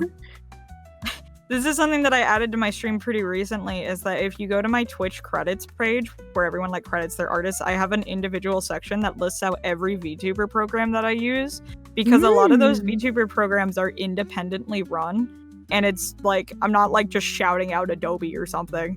So I want to make sure that people, yeah, exactly, fuck Adobe. I want people to know like that these are the independent programs that are nice. But currently my VTuber that you can see right here is run through VTube Studio. She was rigged in Live2D. Those two are obvious. For my stream, because there's people really like when your stream is interactive, your VTuber is like not enough a lot of the time. I have a text-to-speech pet. It's my cat Valentine. I use VTS Pog to run her. And I use Twitch Interactive Throwing System, or TITS, to throw things at me. I used Mix It Up for all of my bot, all of my redeems. It's so much more customizable than Stream Elements. But if you want a beginner, it is VTS Pog. If you want a beginner-friendly way to set up redeems, then Stream Elements is where to go. But Mix It Up is much more customizable. Yeah. Dude, I just learned about Mix It Up in my last Bit by Bit. I do. Oh, I do. It's on the hoodie. Yeah. Oh, it's on the hoodie? Great. Yeah, my tail's on the hoodie. Damn. That's cute. I do like the off-hood version with the little. Oh yeah, I like this one too. Cute. It's so cute, adorable. Okay, what the fuck? Yes, I just heard about Mix It Up last week through Ken. He was like, dude, Mix It Up so cool. I was like, okay, let me check it out. And it's so much better. You can hook up to literally anything. It's wild. It's like, crazy. there are so many different things you can do with it. I can run things through VTube Studio through Mix It Up. It's great. Yeah. So, okay, so I'm gonna move into the next question. In the interest of time, here's the next question. You are very... Oh, I'm so sorry. I was about to repeat the previous question. That was not great. Streaming / TikTok / YouTube are great ways to get... Okay, this is okay, guys, you need to concentrate. Okay, this is a loaded question. Concentrate. Okay, perhaps you understand. Streaming / TikTok / YouTube are great ways to get initial impressions to initiate a commission. Do you do anything consistently to facilitate this pipeline? Okay, hold on. Before you answer, okay. So again, I'm very transparent about this. I worked in advertising. I worked in management for a long time. So whether you like it or not, you're gonna hear a lot of like management terminology from me. And like the very first sessions of like Bit by Bit that I did, all the questions were very like management-y, and I really had to stop doing that. But I still do that somewhat. So I hope you guys will follow me. I think this is a really good question, because a lot of people don't understand how advertising their commissions work, and then they're like, why aren't I getting any commissions? Something that obviously a lot of people can just hear the word like it's luck, and people are like it's not entirely luck, but there is luck-based elements that there is no guarantee that the moment you post it online, people are seeing it. People will be like, oh, there's no interactions on my post, that means people are ignoring me. No one's just no one's seeing your post. Like, yeah, it's down to who their algorithm picks up. But there is kind of a thing where people don't like to be sold to either, so you kind of have to just post like funny memes, shit posts, whatever, with your art, fan art, that kind of thing, to get initial people in. And I think something, I might be wrong, this is my experience, I think something that people don't realize is most of my commissions are regulars. And Blade and Morador and Kami can all vouch for this. Is most of my commissions, like my most consistent income, obviously I still need those newcomers a lot of the time, but my most consistent income is regulars. So it's kind of like converting those things into commissions. You can't really guarantee that it's going to happen. You just need to be posting your commissions like often, but also be posting other things with it. And you kind of have to like build a community before you get to a place where anything's stable. Yeah, you're right. If I could, Blade. You're right. Hold on, oh my god. Oh no! Give me a second. We have killed Sanjini. Oh my god, hold on, dead. mute.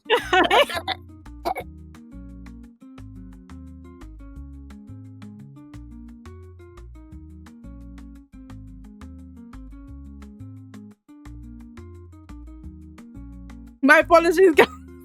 I have phlegm. So when I talk for a long time, sometimes it gets like very coughy and build up there. Drink some water, use my inhaler, and then I'll be fine. Understandable. Let me grab my inhaler. That just happened out of nowhere. Like usually I can tell when I have like an attack coming and like prepare a little, but that was not great. Understandable. Fair. It happens. Okay, I have used my inhaler. I should be good to go. Okay, here we are. I'm so sorry. I totally distracted us. But yes, we were just wrapping up the last questions. That if you want to get commissions, you need to build a community who will commission you first. Pretty much, yeah. You need regulars. Like, you can't depend on completely new people. It's kind of like when you start a restaurant. You can't depend on every single new person that enters the city to go into the restaurant. It's mostly regulars. Yeah. Okay. So, this is interesting because the next question is: you mentioned that most of the commission work you do is from your community. So, what is it that you do on the regular from the commission perspective? That's a good question. Like on the regular, like to get commissions, or not just to get in commissions. general? What is your regular doing commissions with the like big backlog? What do you do on the day? Oh, on the daily? Okay, so I typically like my biggest way of getting commissions done is you'll see me stream them a lot. Like I don't typically work the way that a lot of streamers do, where they make a schedule and then they play games and whatever. Like no, I'm mostly streaming commissions all the time forever. I get up, I work on commissions, or I'm working on merchandise, or I'm working on fan art or whatever. We kind of have a set time that is like when I get off to go do dinner, and then I come back and I play games for the night. So typically like all my like art stuff is during the day. Oh my god, I'm so sorry. We had a little bit of a flash. Excuse us. Whoops. I lost the chat for a second and I had to hover and then that happened again. I'm so sorry. Okay, hold on. I need to oops. What is this? I think we have finally arrived at like the scuffed period of the stream where like things are gonna go sideways. First of all, I'm gonna die from and then okay, there we go. I got this pin. My apologies, everyone. And I'm so sorry to disturb you. No, it's okay. It's not your fault. Yeah, you were in the middle of something. Was I? What do you do on the daily? What do you do on the daily? And you were saying you don't have a schedule, you just do art and then you stop for dinner. Yeah. I wake up, I do art, and that's pretty much it. I try to keep myself active on social medias, but it's been kind of hard. I know like a lot of my Blue Sky is like my most active, but I have trouble keeping the other ones active. I'd say like things that I have trouble fitting into my schedule is like editing things to be postable on Instagram and making TikToks and stuff is kind of hard to fit into my schedule. But I try. It's just like everything takes quite a few hours at a time. I also have to do a lot of my convention prep by hand, as well. So like when there's a convention coming up, I basically have to tag everyone and be like, hey, no commission updates until I'm back from the convention because I have to spend a whole week prepping for the con. But yeah. What is one platform you think every creator should be on and why? Because you were just saying that like it's hard to do everything. Where should someone definitely be? Blue Sky's been pretty active, but I want to say that's a situation of like if you want to sell things, well, that's just advertising to other artists because most of the people moving over to Blue Sky are artists. Instagram has been very popular, and TikTok's algorithm is very good if you can like figure out how to make TikTok videos. I don't know. I have very mixed feelings about this. Instagram, first of all, I think is ass, and TikTok's been getting worse. It's a weird problem where the programs and the apps are terrible. It's just the communities, like that is your best bet. Yes. That's the thing, is you put it up with you really need to find your people first, like no matter which platform you do it on. And I think depending on what you do, platforms also respond to you very, very differently. For example, whenever I say like, hey, I just made like a model, it's like a VTuber, and I put that on TikTok, I get nothing. And I just posted a video of me slurping a drink on TikTok, and it got like 20 comments within the first 10 minutes.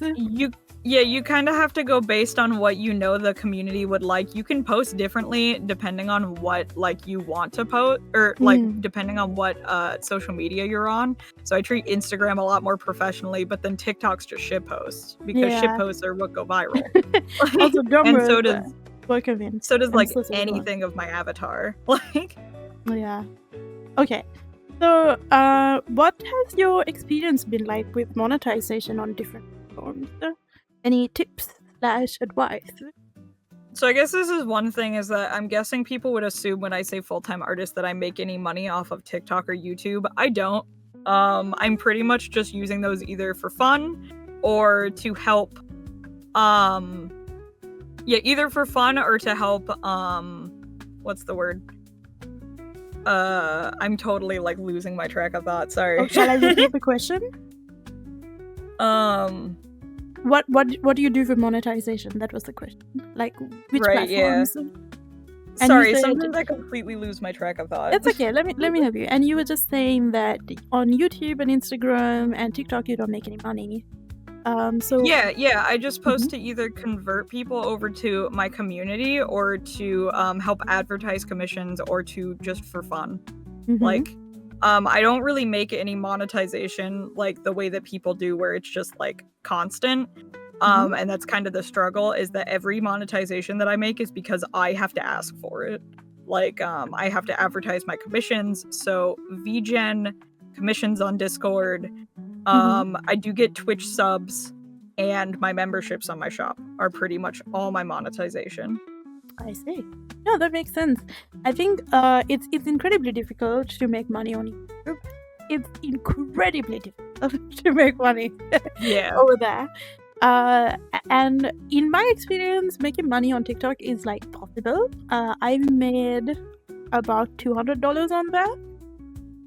Oh, that's from live streaming, right? That's from streaming. So that about 250 was relatively, I think, I was surprised that happened. I live streamed once and made $9, and then TikTok banned me for not being over 18, even though I was. Oh my god! So I'm scared to go live again. No, I can see like with your model, perhaps like they might. They banned me twice. Yeah, that sucks. And I feel like definitely with like, unlike Twitch, you don't really get like support or someone to write to. Oh, getting to support was a mess. Yeah. We do have a question from Felix. What have you put out that was very popular with your audience but not with you? This is kind of an old story, but my most popular video, it's not anymore, was a Five Nights at Freddy's crossover with My Little Pony. It was a speed paint. I drew it specifically to see if it got views, and it was my most popular video up until recently. Another thing is two of my YouTube videos have picked up in the last couple years where they're at like 10,000 views of me talk about horror stories with my commissions. But I don't really think I'm a good like storyteller, and I know that if I did more, then my YouTube would probably go up, and I just don't think I can do that. I'm just gonna sigh. I wish I could offer you like, hey, don't feel like that, do this and that, but I feel you, man. Like whenever I sit the fuck down to make a YouTube video, all I can think about is like how bad it is. So I feel even though we really shouldn't care, it doesn't matter. You think that there is a point of like you right? have to do some things because they'll get views, but you just gotta find things that you like. I mean, you've seen the meme with the 2 cakes, right? Like where we feel like, oh my god, we made like a terrible cake, but for the person eating it, it's like, oh, 2 cakes. They don't care. Exactly. We really should not care about it, though. Okay, so Red, I'm happy to hear your answer about monetization, and I think that definitely does make sense. But I would like to move on to a different question, and this is something that I'm always very curious about. So when it comes to streaming, how do you plan and prepare for each session? So I mentioned earlier I have a stream deck. It is set up so I have a button that just opens every program that runs my streams. The only thing that I need to have it actually set up to do is run Steam, so I can open VTube Studio. I see. So I remember your comment from that video I made. Yeah, saying, hey, maybe I kept clicking on the VTube Studio button and couldn't figure out why it wouldn't open. But yeah, essentially a lot of the time I wake up very late. Most of the time, I've been waking up very early lately, but I wake up very late, so I just kind of get up and stream. Like I press the button and I go live. Yeah. I pick a commission. I just go from there. It's pretty straightforward. I wake up. It's the first day of the month. Yeah. I was doing schedules, and it doesn't. I was doing schedules, and they don't really work because of my work being a little all over the place with my actual like work schedule. It sucks because I only work like 1 or 2 days a week, but it's still like I don't know which 2 days a week that is. I see. Oh no, yeah, I remember because like you get told on the day or like a day before or something like that when you day before like we open. Yeah. They've moved it to 2 days before. So okay, so that's good. That's an improvement. Yeah. All right. So okay. So you just press the button, go live, and then figure it out. It's interesting because like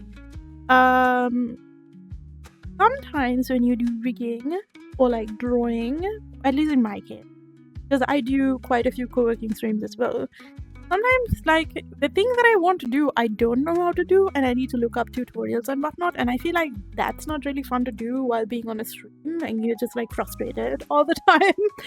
So I actually plan out like if I decide, okay, like if I'm gonna do a co-working stream, I'm like, okay, I can do this segment of the project I'm working on without being like really frustrated. And the other things I do off stream. I think that's kind of a good point, is the fact that I usually just work on commissions on stream because they're all things that I'm used to drawing. Like people who commission me, they are expecting my normal quality of work. But if I'm working on something that's more experimenty, I don't typically stream it. I typically work on those like completely off stream. But yeah. That does make sense. Like I would imagine that's how I go about it. Like I'm sorry I'm looking to the side because I feel like now it's time for avatar smoke, because that's how we're doing today. And Philip, thank you so much for the hydrate. Okay. I might go back to my normal avatar because I'm realizing I think her mouth sensitivity is different on this one. And it's bothering me. Hi Chaos, thank you so much for being here. You can definitely check out the rest of the stream later in the VODs on YouTube as well. Okay, here's my next question to you. You also pretty much set up everything yourself, including your website. Does it ever feel overwhelming And what other options have you considered to like do all of the setup stuff that you need? For the first question, does it ever feel overwhelming? That's what this shirt is for. It's always, always. It's been a problem of like I have to like go into therapy and tell them how overwhelmed I am all the time. Okay, fair enough. Yeah, it's been something. It's just kind of an issue of like when you don't really have the money to move it on to other people, or you really want it to be done a specific way, so you can't really tell anyone to do it for you. I do thankfully have a lot of community members that I tend to reach out to. That's been very helpful. There are a couple things that I do not do. All of my VTuber clips are edited by Morador. That's why he made a joke earlier about me having a great editor. It's him. That is so nice. I'm so jealous. He edits all of my videos, and then we basically like keep track of it as more of like I will pay you in this amount of like commissioned art instead of you paying for it. That is a great arrangement. Yeah, and like obviously I wouldn't push anyone to do something like that, but I mean it's what he wants. Dude, W. But freaking W. Yeah. That is so cool. Wait, I heard something. I think someone followed you on TikTok. Yes, you are right. Thank you for the follow. I'm trying to think. So Morador does my editing. There are a couple little like things here and there that I have other people do. So some of my emotes are commissioned.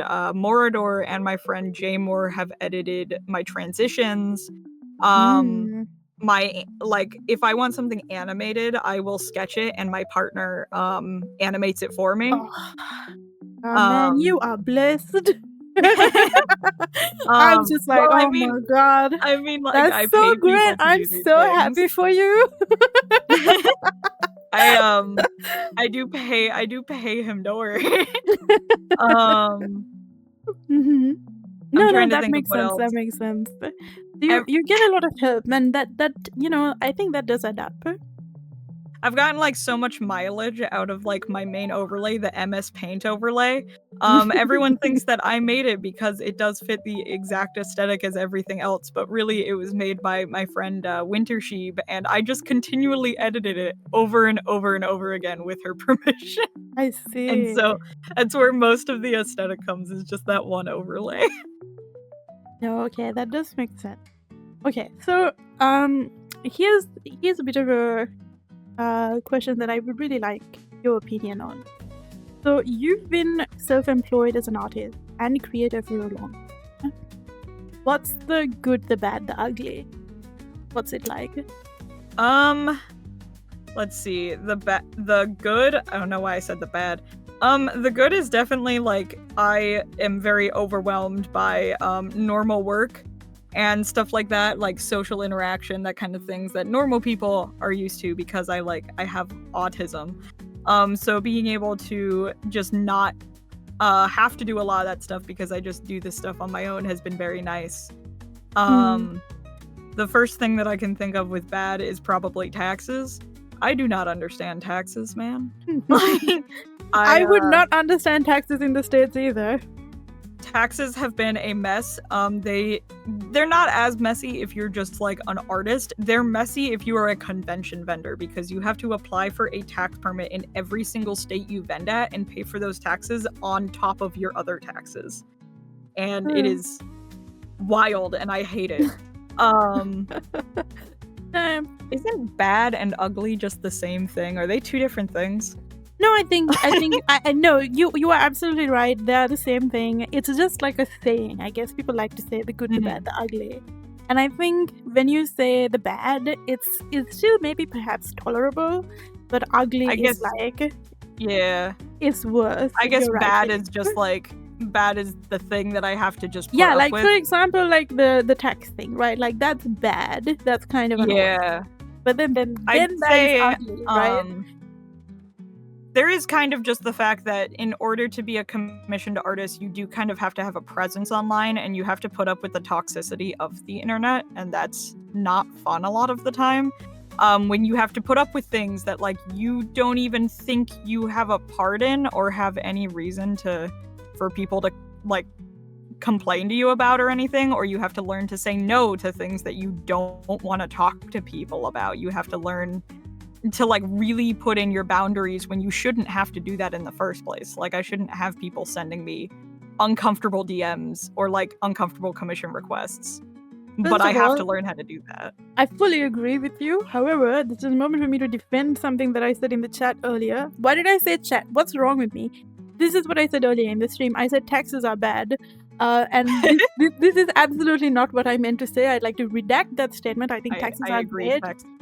We should tax rich people. However, I was just particularly referring to her having to like file different tax, whatever they have in like, different states at conventions. And that sounds not convenient. And that's what I meant to say. Taxes it's not only not convenient. Anyway, go on. It's not only not convenient, but every state has their own taxes. Like they have their own way of running it. So you have to learn a different way that each state works every single year and apply for it every single year. What a pain. But they're like it's even worse because like if you're self-employed, you are paying absurd amount of taxes. Like I don't make that much money, and I don't even make enough for the government to quote unquote tax me. Like they tell me this every time. They're like, you're not making enough for the country to tax you, but the state is going to tax you $2,000. I'm like, why? Like, oh, it's self-employment tax. I'm like, what? What? I just have to pay $2,000 to pass go, I guess. Yeah, and we have a Mr. Meow saying that there's like a lot of people who they know that have autism that aren't like that can't hold normal jobs but do great with streaming or art.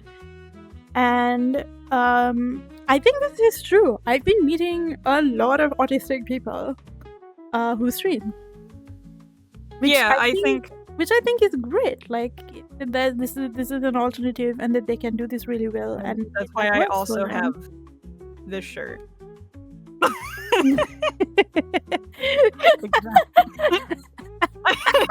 My community is very pro autism. That's kind of a big goal in my community, is to be very pro autism.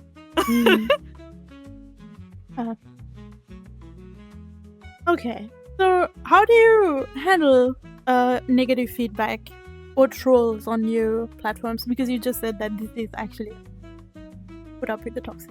What do you do? So I guess this is one thing, is that I feel kind of in a weird position compared to other people, is most of the time from my own community, I don't really have to deal with trolls and like negative feedback. I more so have to deal with the people that are way too horny and never stop sending me really uncomfortable DMs. And I have to figure out how to like put boundaries in place. And it's something that I've had to learn over the years, because obviously by my avatar, this is kind of weird, but you can tell from my avatar that a lot of people would probably be attracted to it. Like I've got the big hips, I've got the thigh highs, I've got the big chest.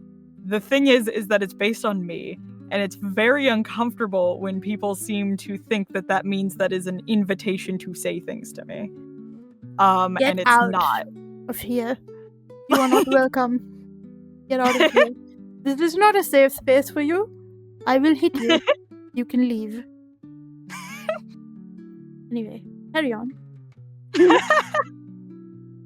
It's it is definitely like a thing, is like it's definitely a thing that I have to deal with, where I have to put those boundaries in place, because people don't understand that they that like just because I have an avatar that you may be attracted to doesn't mean that you can advance on it, because it's literally based on me. It is not a character, and people don't understand that. It's one thing, you'll see this in my bio. My bio says taken everywhere, and that's because I physically have to put that there, or people will send me like flirts and like uncomfortable DMs, and it's like I shouldn't have to tell people that I'm in a relationship, but I have to.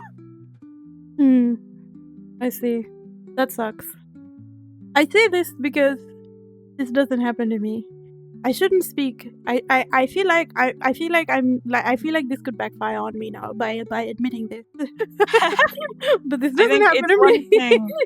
I think it does kind of have to do with the fact that I like to put myself in skimpy outfits, and I like to I do just kind of look like this is my body type.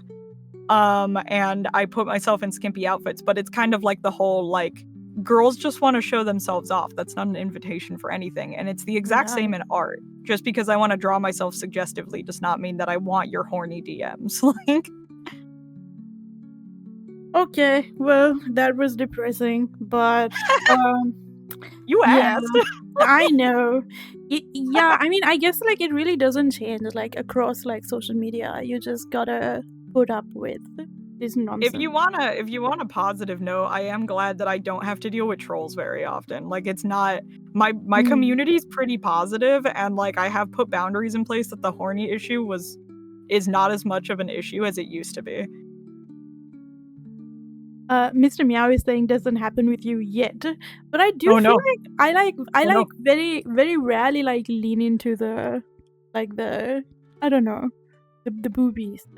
I really don't. I think that's the problem First of with all, me is I have lean nothing. into it. I have nothing.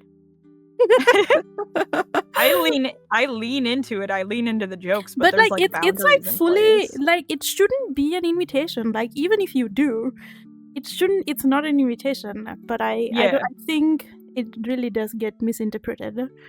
Yeah.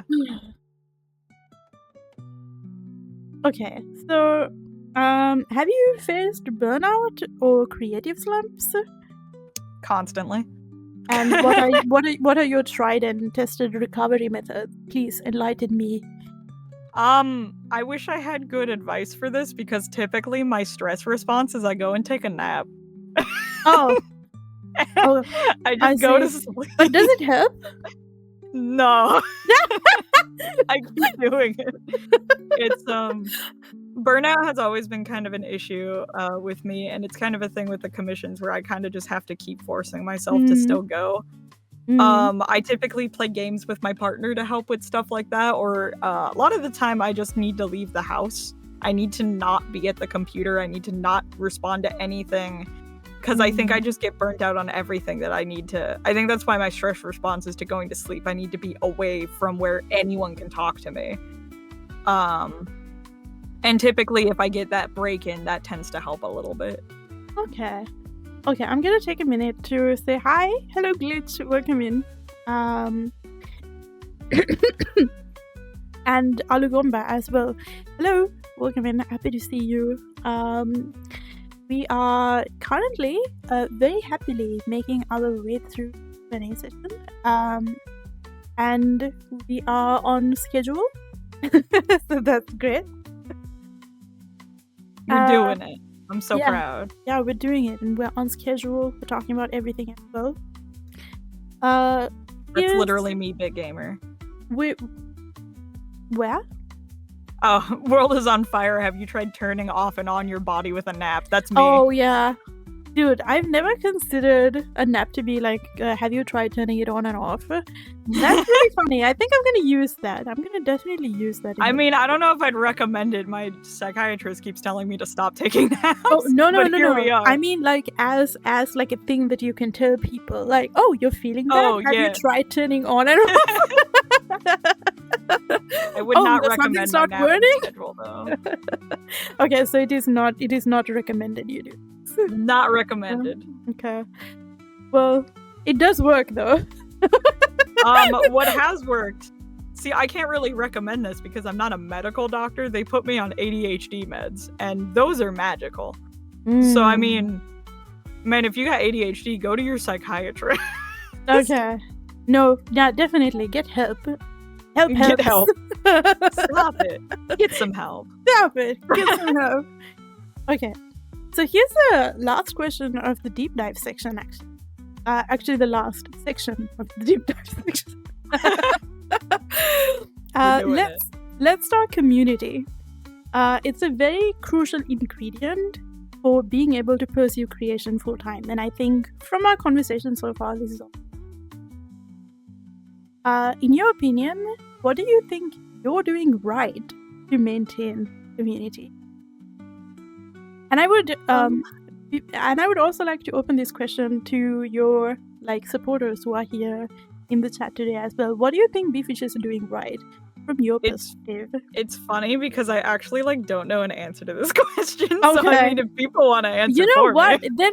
Then that's perfect. I really think we should open this up because there's a lot of your community here supporting you today. Yeah, come on, guys. Let me beg for compliments. Yeah, some compliments for Befish. I think for artists, compliments are such a lifeline. So I've had to really learn how to not be no, I suck. That's why I answer when people compliment me. I'm just I'm trying my best. That's the best way I could figure out how to say it. I force myself to say thanks. And then I do try to move on afterwards. I'm like, okay, thank you. Anyways. Yeah.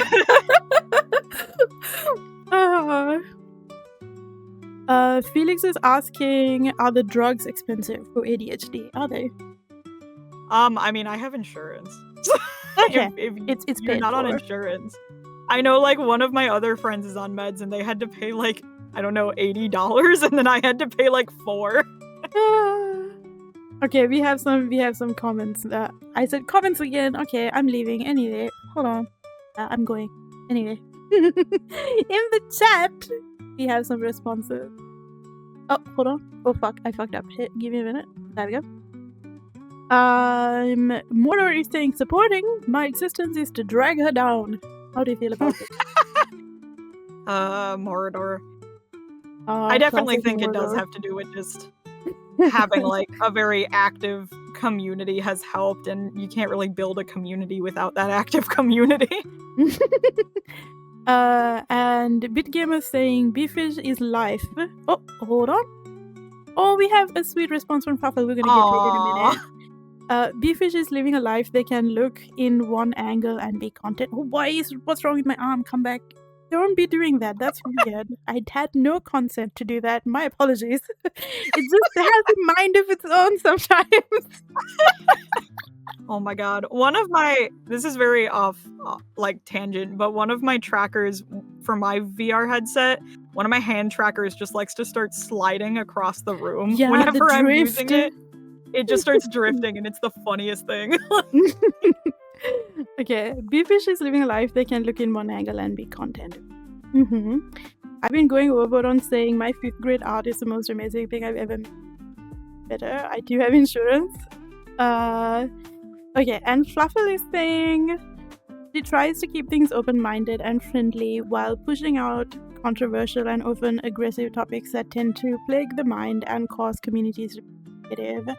The community is very welcoming to those who want to escape the negativity of the world and find happiness. Aww.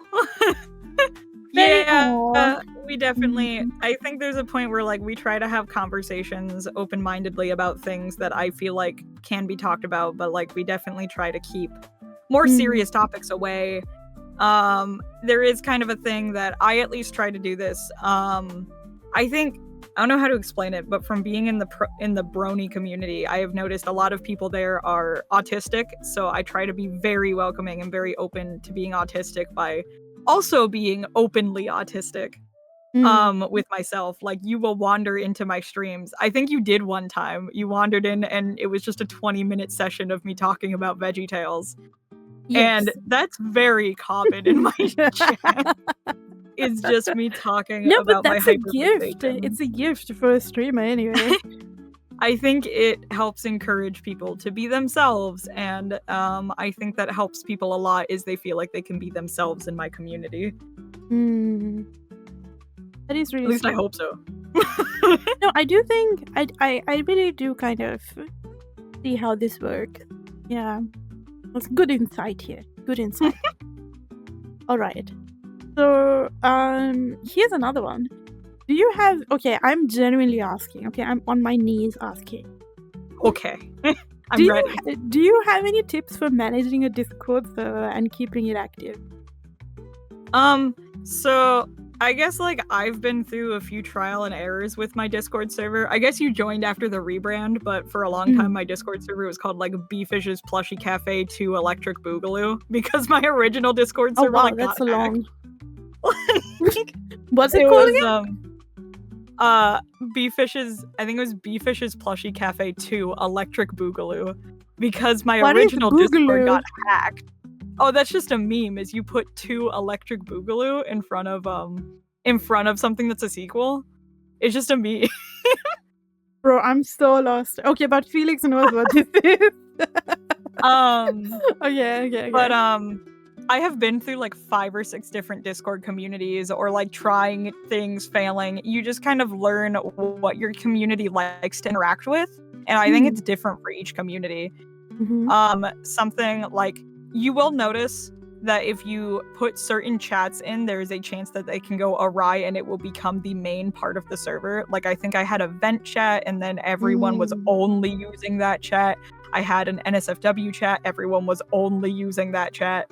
You have to figure out a good management to where you think that people will interact, but no one will get like completely absorbed by one area. I also try to really encourage communication. I try to encourage discussions. And one thing that's also helped is this stupid little bot that's like a question of the day bot. And it just asks you a random question and people answer, and it's fun. And then people discuss other people's answers. That one's new though. Hey. No, I think those are some solid tips in my opinion. Thank you for sharing them. So we're gonna move into the next section.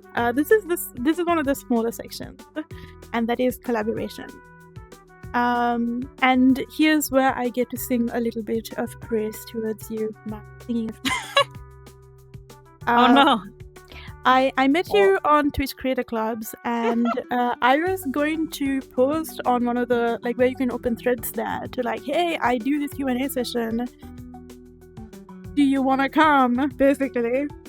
And you were like one of the very first people who had posted that, saying that I would like to collab. I'm not great at organizing, but if you want to do stuff, I'm here. Yeah, I was kind of replying to anything that sounded like they could use me too. Yeah. I was just like, please, please. So, okay, so here's my question to you. You're very open for collabs. What's your rule of thumb when deciding if you want to hop on to do something with someone or not?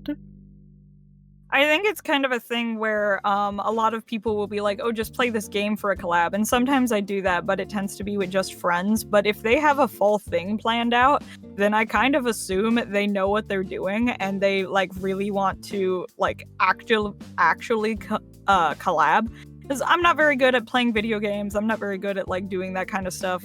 So I feel like a collab that I'm good with are things that I can talk on, like this.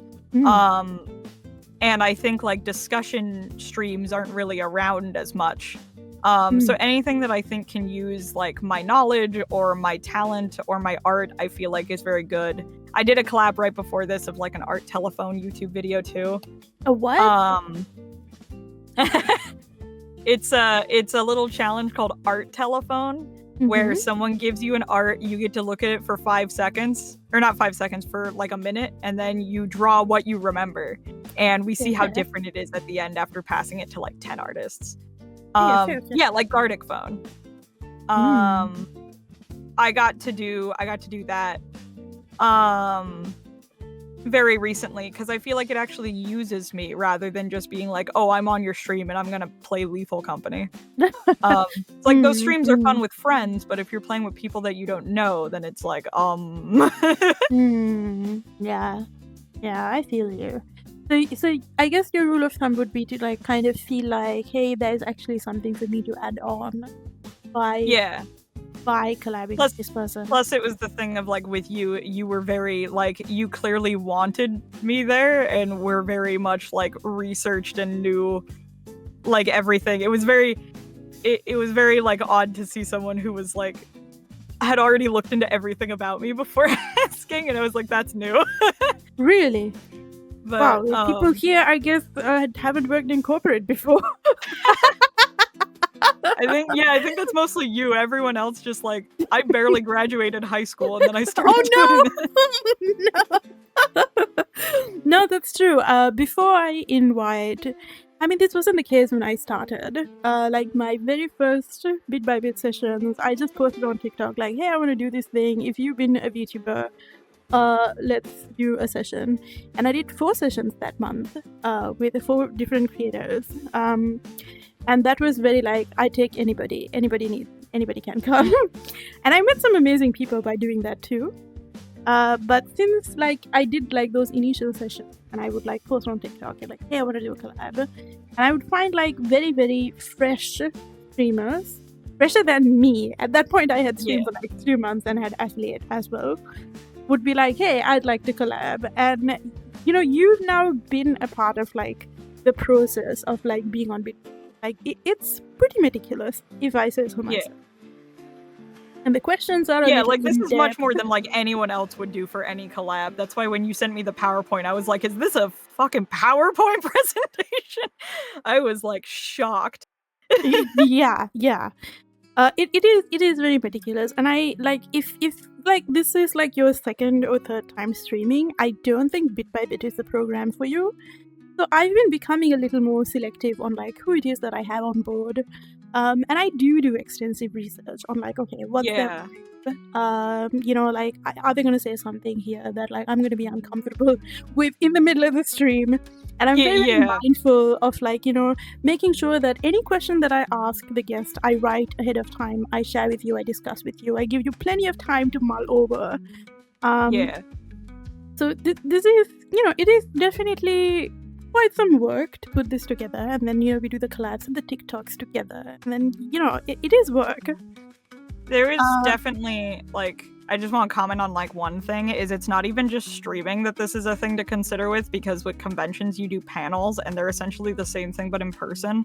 And that's the thing is, like, I got thrown onto one panel, and it was a nice panel, but it was a panel with people that I didn't know very well. We were playing, like, a game, and someone said something that made me so uncomfortable, because it was, like, an 18-plus panel. And you don't really think about that stuff until it happens. And then, like, at least at a con, that's not exactly recorded forever. But on Twitch, it kind of is. Hold on, I'm melting over a comment. I said comment again. Oh my god! I need like one of those buttons that I press every time I say comment, and then I don't know. Like, I was gonna point out that Fluffle said something. Yeah. Okay. Hold on. Let me read that. This is very sweet. Fluffle in the chat is saying, "Been wanting to say this. Everything is so friendly and charming here. The interviewers I always got felt like they were more interested in asking questions than what the answers were." It was too blunt and overwhelming, and I actively avoided them. I would have loved if this existed back then. It feels like you're genuinely interested, and it's so welcoming to the guests and viewers. This is how interviewing should be, and I really hope you continue to succeed. Oh, I'm melting. I do very much agree. I very much agree. This has been very nice. I'm melting. I'm melted off screen. Okay, I'm gonna come back now. Thank you everything, so much, like, that's very, very sweet. I will also say you also seem like a very nice person, and I hope we keep talking after this. Yay! You know, I really need your help with something. I am trying to get the hang of like. Oh, go ahead. Oh, I wanted to like join your Discord because I was like, I want to actually be a part of your community and stay friends after this. No, I think this is true. Anyone I've met on Bit by Bit, I am actually like getting to know them better afterwards. Okay, I'm gonna read the chat a little bit. I agree with Fluffle. This feels like a conversation and relaxed rather than a serious interview where people have to be uptight. It's because Sajini is genuinely interested. She recently started as a VTuber and wants to learn as much as possible from her seniors. Correct, senpai. Notice me, senpai. Senpai. It's even funnier because I think I'm younger than you. That's true. That's true. But it doesn't matter. You are more experienced than me with like pretty much everything I've been asking about, like with the conventions, being an artist for a longer time, VTubing, rigging, being a streamer. You are way more experienced than I am. By all means, you are definitely my guy. But have I ever told you that I speak Japanese? No. No, I did not know I this. speak very good Japanese. If I say so myself, okay, it's like not perfect, but I speak pretty good Japanese. So I took a Japanese class in high school. I don't remember any of it except I learned a really cringy phrase, and I don't even know if it's like correct. Oh, tell me. It was Anata no okasan Sanda Atsui. And that was what? it. Hold on, what was the last word? Sanda Atsui. What is that? So I could be wrong because it seems like the Japanese teacher in my school didn't even know what she was talking about. But this is like a long-winded story and like totally proves how autistic I am. But I used to be really into this anime called Hetalia. And there was a line in the American dub, but I noticed in the Japanese version no one says anything when that line is said. Like it's just blank. And then in the American dub, someone threw in "your grandmother sounds hot." So I was like, how do you say that? And I went up to my teacher first of all, like, your teacher taught you wrong. Like, what you're saying, it's basically a your mom joke. Because, like, Anata no okasan is your mom, not your grandma. Okay. Yeah, I, like, went up to my teacher. I was like, how do I pronounce this phrase? And she's like, why? And then I failed that Japanese class. Like, I failed just in general. That's hilarious. That's hilarious. From the premise of Hetalia, I was always worried it's politically spicy. So, it's wild. It is still... I only passed history because of that show, because it essentially just... It's not really politically commentary. It's more like they teach you history. I know Hetalia a little. This is where, like, people are countries, right? Yeah. They teach you history, but with really stupid stereotypes and a shit ton of fan service. And it is the funniest shit to me. It is my by favorite. the way. Okay, so this is, I feel like, kind of unnecessary, but I stopped calling it fan service. Now I call it man service. Because the day that I get the exact word for it. The day that I get like hot guys doing hot things, I start calling it fan service.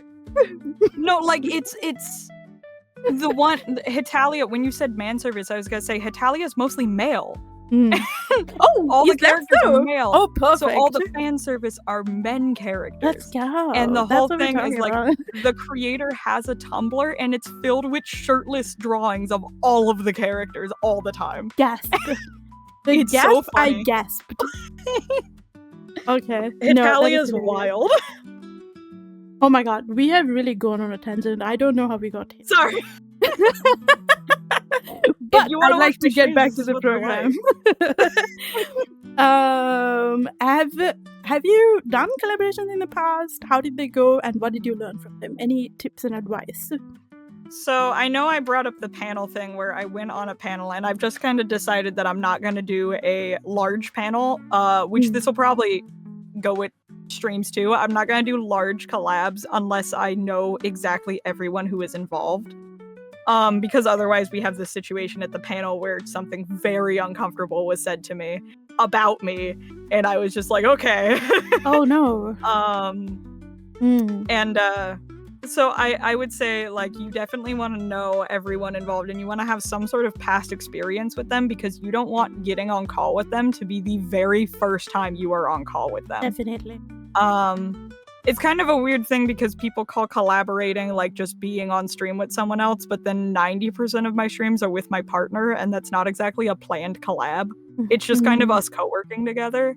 And you can do that too. Like if you just want someone to bounce off of, it doesn't need to be as extensively planned as people make it out to be.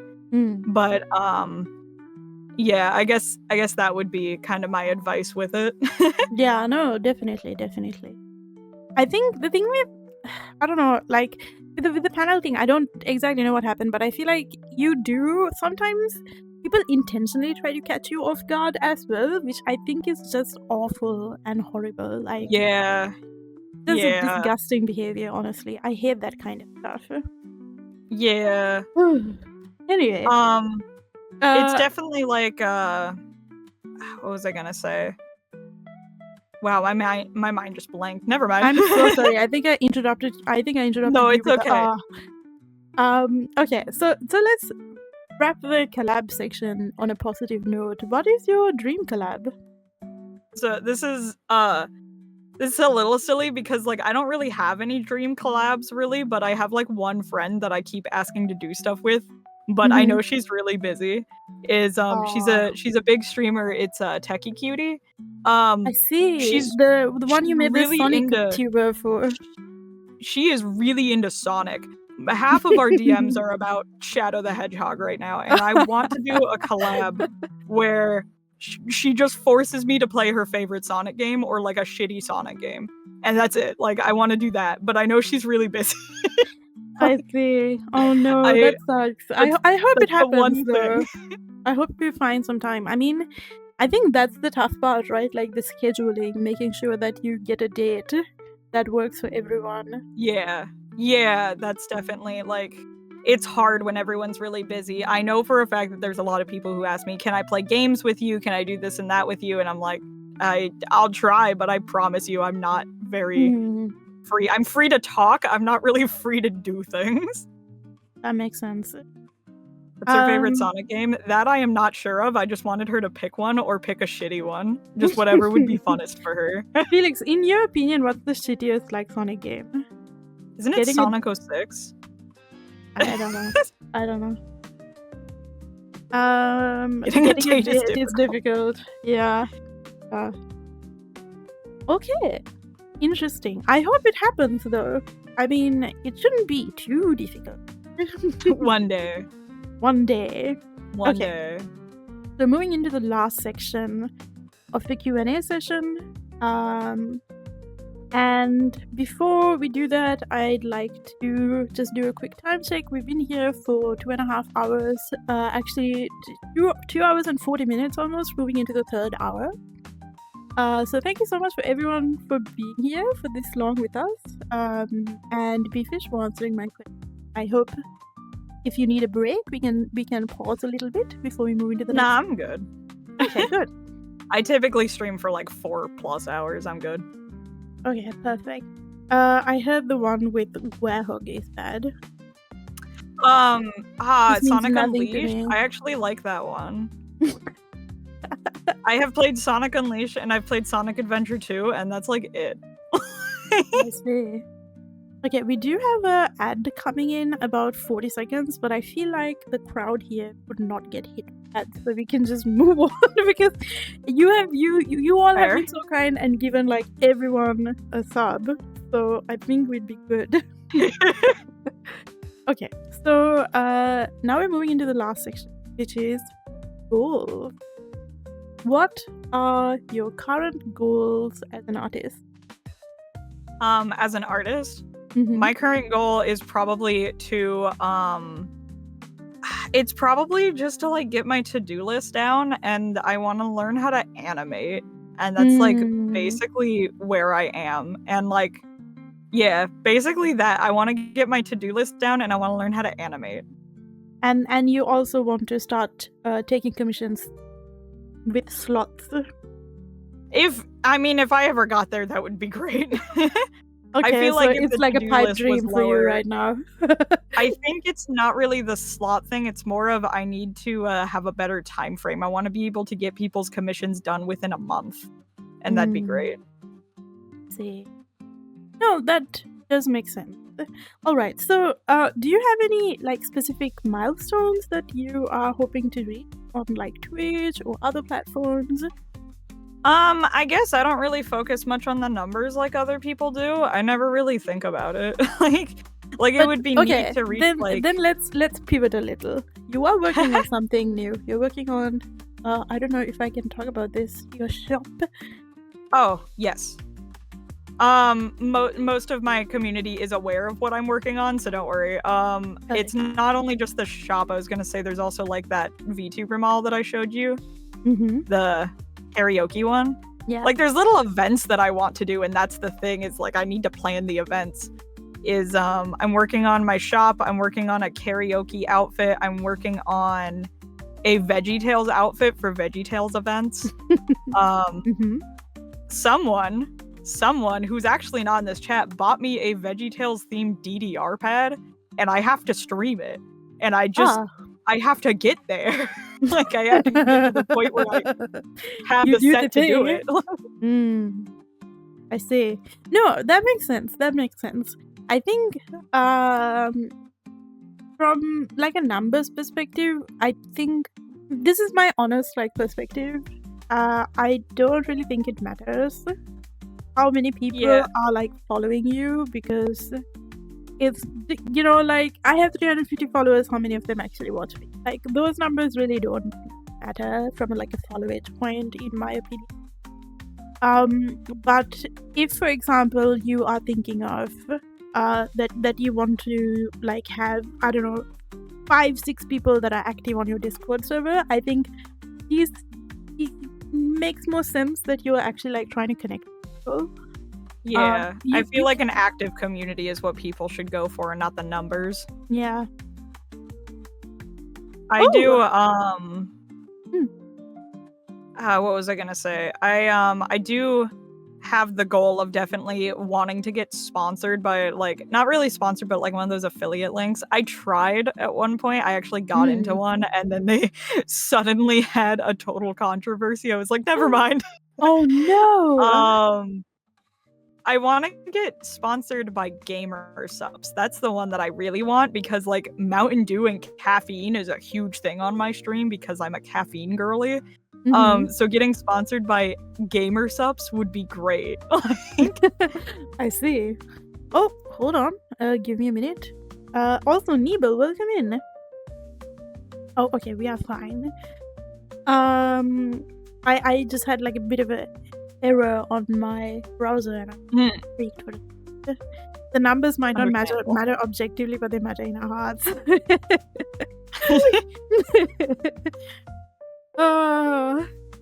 Okay, so how do you see your art, commission offerings, merch, or convention appearances evolving over the next year?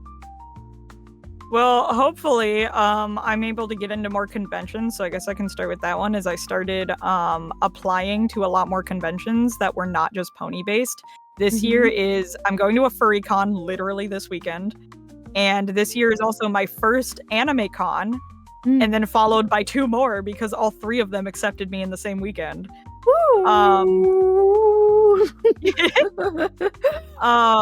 That's a lot of work for you, though.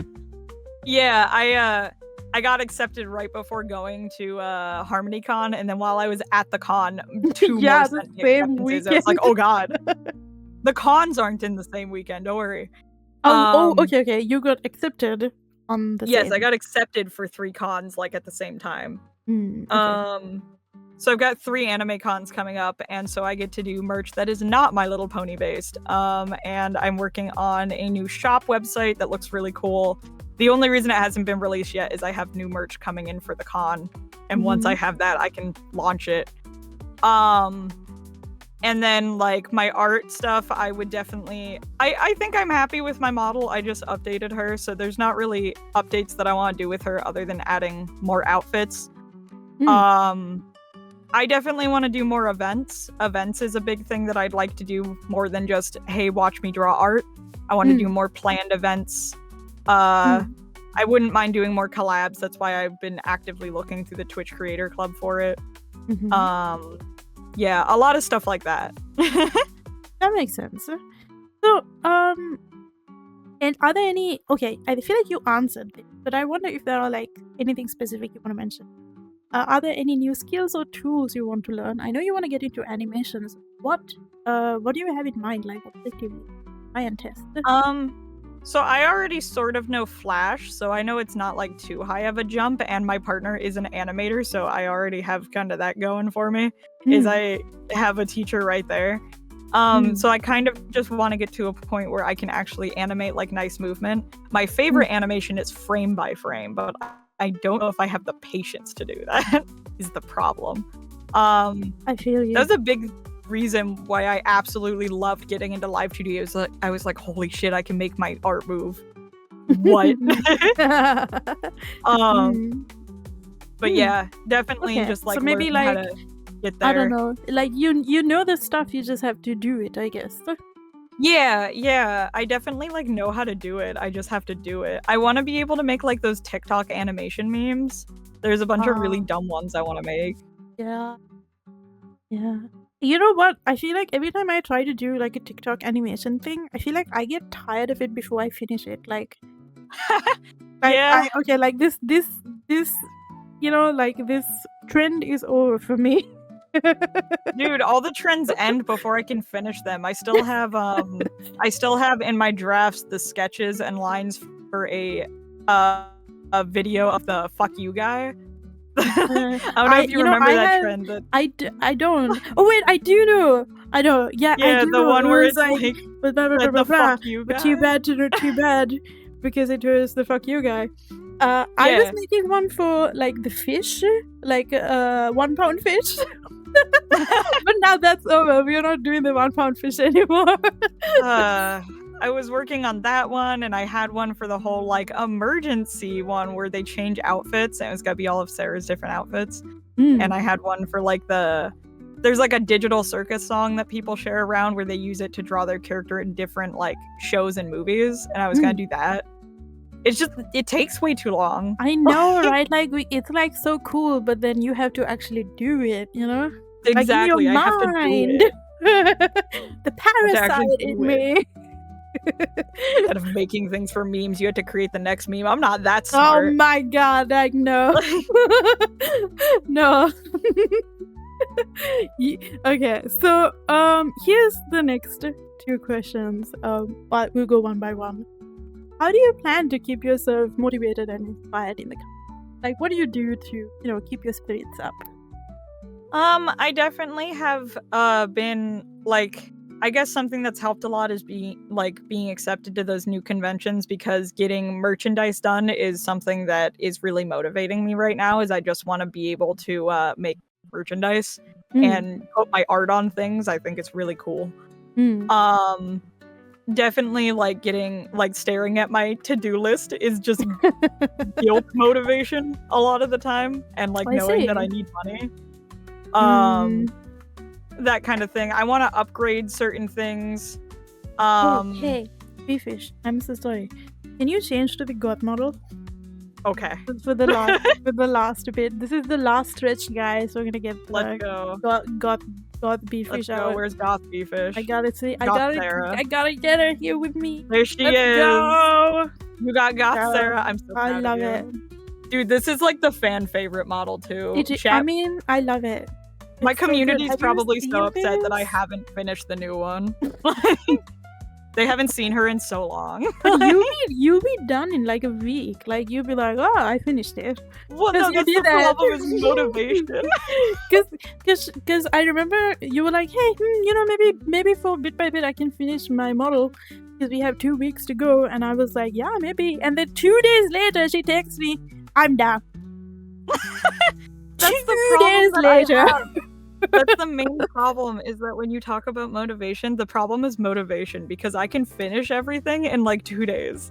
I just need like a couple days to finish Live 2D stuff. It's just that Live 2D burns me out so fast. No, I feel you, because you're doing like the same thing over and over and over. I think someone said that a good motivator is that right when I'm getting excited about learning something new, turn off the program, and then I have to come back to it tomorrow. Oh god, I don't think I can do it, because I need to ride out like the excitement, or like nothing will happen. Exactly, I don't think I have the self-control for that. Love the Miku Tales. Thank you, Philip. I can also, at your special request, do this. I think you will like, and I will do for a short time. Miku da yo! Miku da yo! I don't think you notice, but when you're like messing with your controller, it looks like you're trying to grab my chest. I'm so sorry. It's so funny. I like just noticed it. And I'm like, wait. Okay. Here's I'll ask this as Miku. What is one achievement that you are most proud of as a creator? Well, apparently getting interviewed by Hatsune Miku. No. Yes, yes. Achievement I'm proud of as a creator. I guess it is pretty neat to just be like, hey, I rigged these models for these creators you probably know. Yeah, no, that is That's like always an neat to absolute tell fucking people. W. I definitely like the fact that a lot of my stuff is like homemade, like I make it all myself, and I think that's pretty like something that I can be very proud of and show off a lot of the time. You know, I feel you, but I'm quite distracted by how good Hatsune Miku fits into your background. Like, bro, It's literally why is this so good? It's literally what she fits into. But like, why is this so good? Like, bro, like, come on. Like, the shadows? Are you joking? Why does this work so good? Hold on. I have something. Shut up. Why does it look so good? That's so good. I like how I fit less into the background than you do right now. Let's go. No. Karaoke stream, I'm working on it. If you guys follow my Twitch, I'm working on a karaoke stream that probably won't come out for another year. Also, hello, Loof. I saw you try to do fishing earlier, but I have pretty much everything turned off bit by bit because I don't want the session to get interrupted.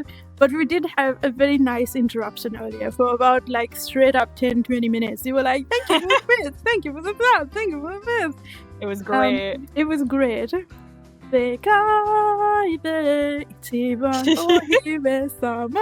Okay, hold on. I'm thinking Miku, ooh, you. I'm thinking Miku. Okay, what the fuck is this stream? I'm gonna... Right.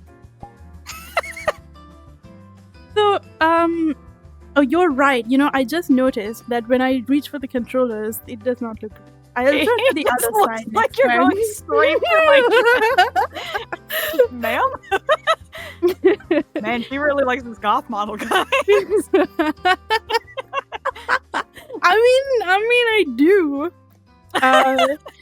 Everyone likes the goth model. Yes. Everyone get their goth, Sarah. So now we are at the section that I like to call Uno Reverse.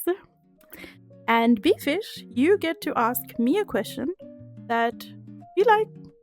I don't know, anything you like.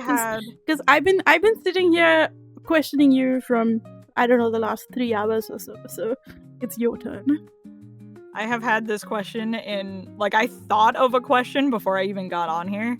Ooh. To ask at the end. You said you work in advertising. What is the most common thing that you see people doing wrong to advertise their Twitch streams? God damn, I'm too new to Twitch to answer this. Or like anything related to like art, internet type of thing. What do you see people like not doing right? Or what do you think would be the best advertising for like this kind of thing? God damn. I'm drawing a blank because I don't know. Like, I'm really new and I'm trying to figure it out too. Now, to give you a little bit of context to what kind of advertising I did, so that, you know, you have an insight to what the fuck I was doing. Yeah. I worked in, like, retail and commercial advertising.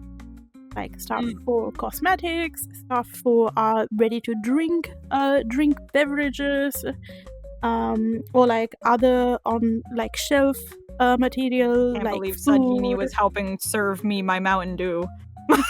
Pretty much like stuff like that.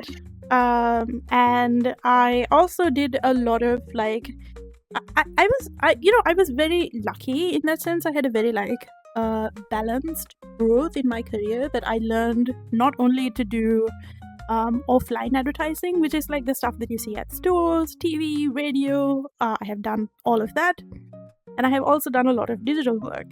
And the digital work I did was largely for a cosmetics brand. And that is kind of my background. That's really neat, though. Yeah. I've been very, very curious for, I think, maybe the past 3 years of my life to really fully understand what it's like to sell digital products online. For example, I feel like a lot of artists, even a VTuber model altogether, is a selling of a digital product online. And for a short time, I worked for an agency that did that sold those courses. You know, like in 100 days, do this and that. Oh no, I'm so sorry. Yeah. And I think I learned a lot about like client conversion models and like email systems management, all of that when I did work there. And if I'm to use any of that knowledge to answer your question, what you'd be doing wrong would be to not communicate enough what it is that you do on the daily. If you're an artist and you do things on the daily, you need to make sure that people see what you are working on. And it is not enough for you to just post on Blue Sky. And I know this because I do this myself. Like, I post on Blue Sky, but I don't really stay on the platform and engage with the other people there. And this is what's important. Like, you need to make sure that you find people who care about the thing that you're doing, and then tell those people that you do the thing. And if you don't do that, then that is a terrible way to go. I definitely think that's good advice. Like, it's with VTubing, that's definitely something, is that you will go onto people's like, they're streaming and then they're like, oh, here's my Twitch or my Twitter, and then you check it and it's just like it's just a waste. Like, there's nothing other than like red rolls. It's and like it's like, how am I supposed to I'm not gonna like watch your whole stream to figure out if I like you or not. Like, yeah. I think that's a good answer. What do companies do wrong in advertisement? I feel like you tell me things about that every week. I feel like when I see something, it's very easy for me to say, that is dumb as fuck. Who the fuck approved that dumb shit over there?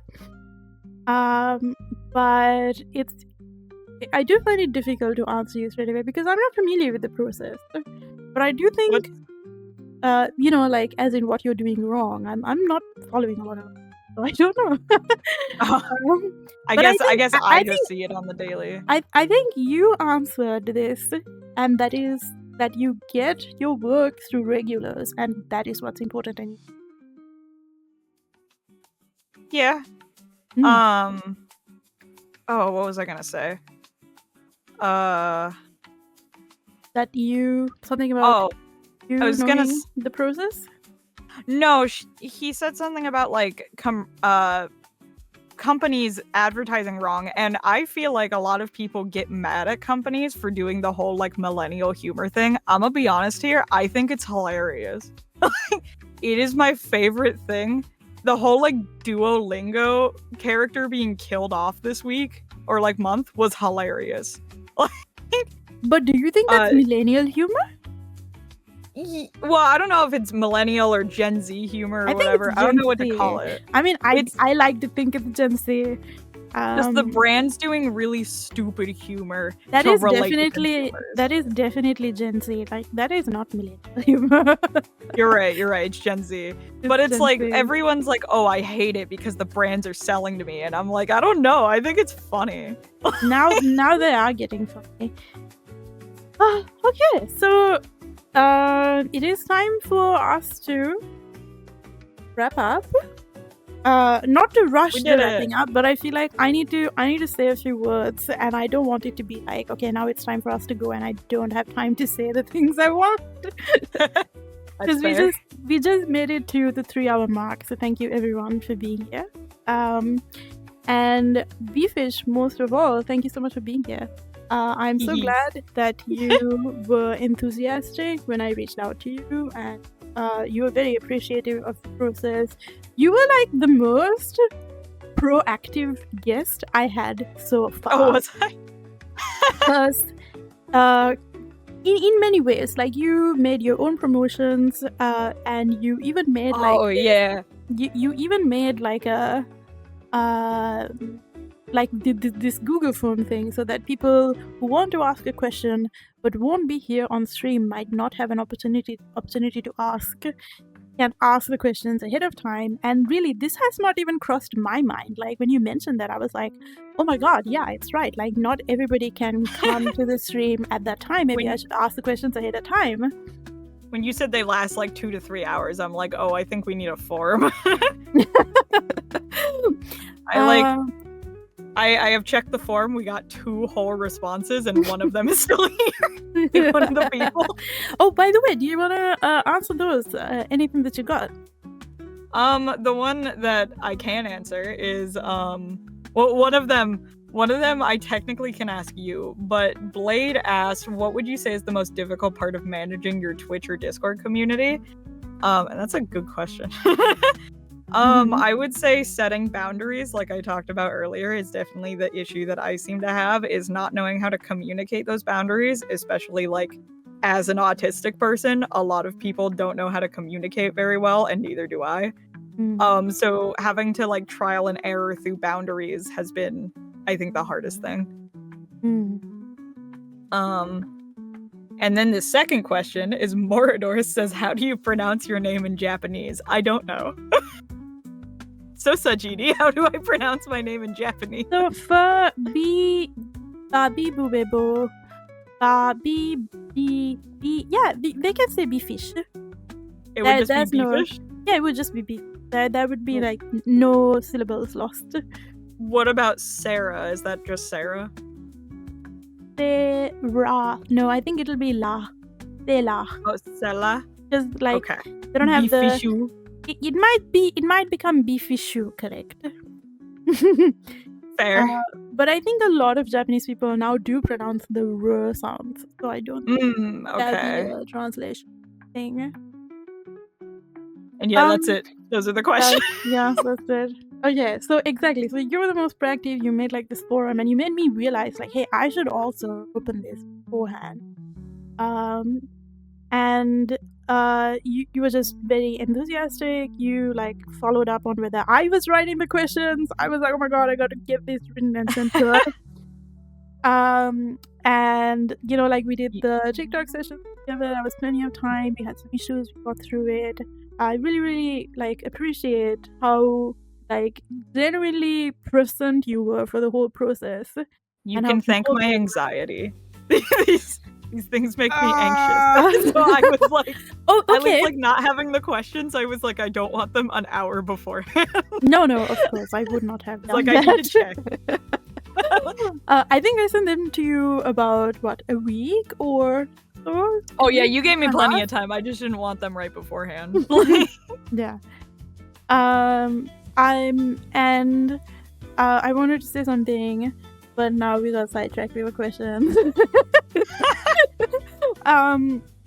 Yes, you were very proactive, and I appreciate that. Thank you so much for being so enthusiastic for being here. And I was genuinely surprised because like Felix knows like firsthand like how excited I was just to get a response from you. It's like, oh my god, she said yes. She said yes. I was like celebrating like that. Meanwhile, I'm sitting here and I'm just like, I'm just a girl. Like, yeah, I'm just a girl. But I really did want to talk to you, and you, Sajani was very excited. Yeah. And I'm so glad I got to talk to you and that you are so open, and like sometimes you send me like upgrades to what you're doing. And yes, I have seen some stuff that she hasn't shown y'all yet. So I feel very special. Oh, we got a raid. Goodness, meme. Welcome got in. A raid just for the ending of the interview. Yeah, let's go, meme. Thank you so much for the raid with let's 10. Go. Welcome in, raiders. Hello, raiders. I do feel like whoever's coming over from me may already know me. So who is it? Let me see you guys. Hello, raiders. Thank you so much for the raid. What were you doing, meme? And I remember, like, I end up raiding meme like a lot, and he always like, oh my god, Sajini is raiding me again, and I never get to raid her because she doesn't stream as late as I do. So finally, you're here. I kept you long enough. It sounded like the raid is a meme. No, meme is a half-orc VTuber. That his name is Meme Bastard. I just call him Meme. And he is also, by the way, one of the very first guests on Bit by Bit. And yeah, I did see like clips and stuff with them. Yeah. And I did tell you that I've really been keeping like in good touch with like everyone that I met through the program, so that I think I consider a W for me. Yes. Community is always great. Okay, so I was just singing your praises. And thank you so much for being a part of the program. And those of you who came over from Befish, from her community, thank you so much for coming on over. And yeah, we are at the final few minutes. If you have any closing statements, please go for it.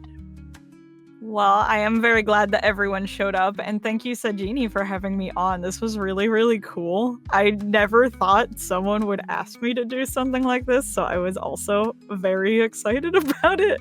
Because I've never been asked to do anything like this or considered to be like that cool, I guess. You are. I don't know how to Are you word joking?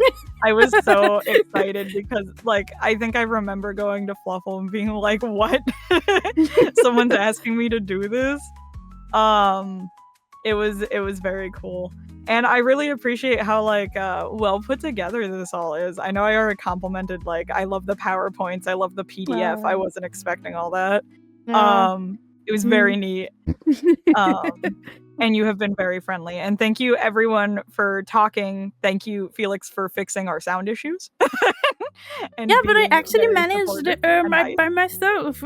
But I appreciate the help. We did it ourselves today. GG's. And thank you for everyone who was active in the chat from Sajini's community. You all seem very nice. All of your stuff seems very, very nice, and I hope to be active in your community past this. Okay. It is time for me to say my thanks. Let me. Flaffle, thank you for the follow. Let's go! Oh my god! Let's go! It is time for me to say my thanks. So let me start from the bottom, and I'm gonna read everything. So be here a bit, okay? Okay. Okay. I'm ready. So, what does it say? 2 days ago. Oh, here we are. Okay.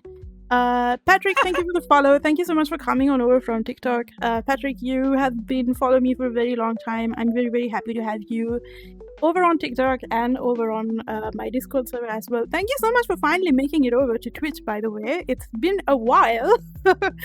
And Blade, thank you so much for the community gifted sub. Retro, thank you so much for the continued Prime. And Kamizone for the bits. Blade Extreme for the bits again. Kamizone for the bits again. Retro for the bits again. I'm not going to read how much because that was a lot. Kamizone, Blade, Retro, Kamizone. I guess you guys are like just going on. They fought. Yeah, they fought the Great Bit War. Thank you, Blade. Thank you, Kami. Thank you, Retro. Thank you, Kami. Thank you, Blade. Thank you for the bits. Retro and Moro, thank you so much for the bits as well. Kamizone, thank you so much. Retro, thank you so much for the community gifted sub. Kamizone, thank you so much for the community gifted subs. 2 community gifted subs. Absolute fucking W, by the way. Thank you so much. Below for the 250 bits. Let's go. Kamizone for the 500 bits. Yo, this keeps going. I need to breathe. I have You can do it. I believe in you.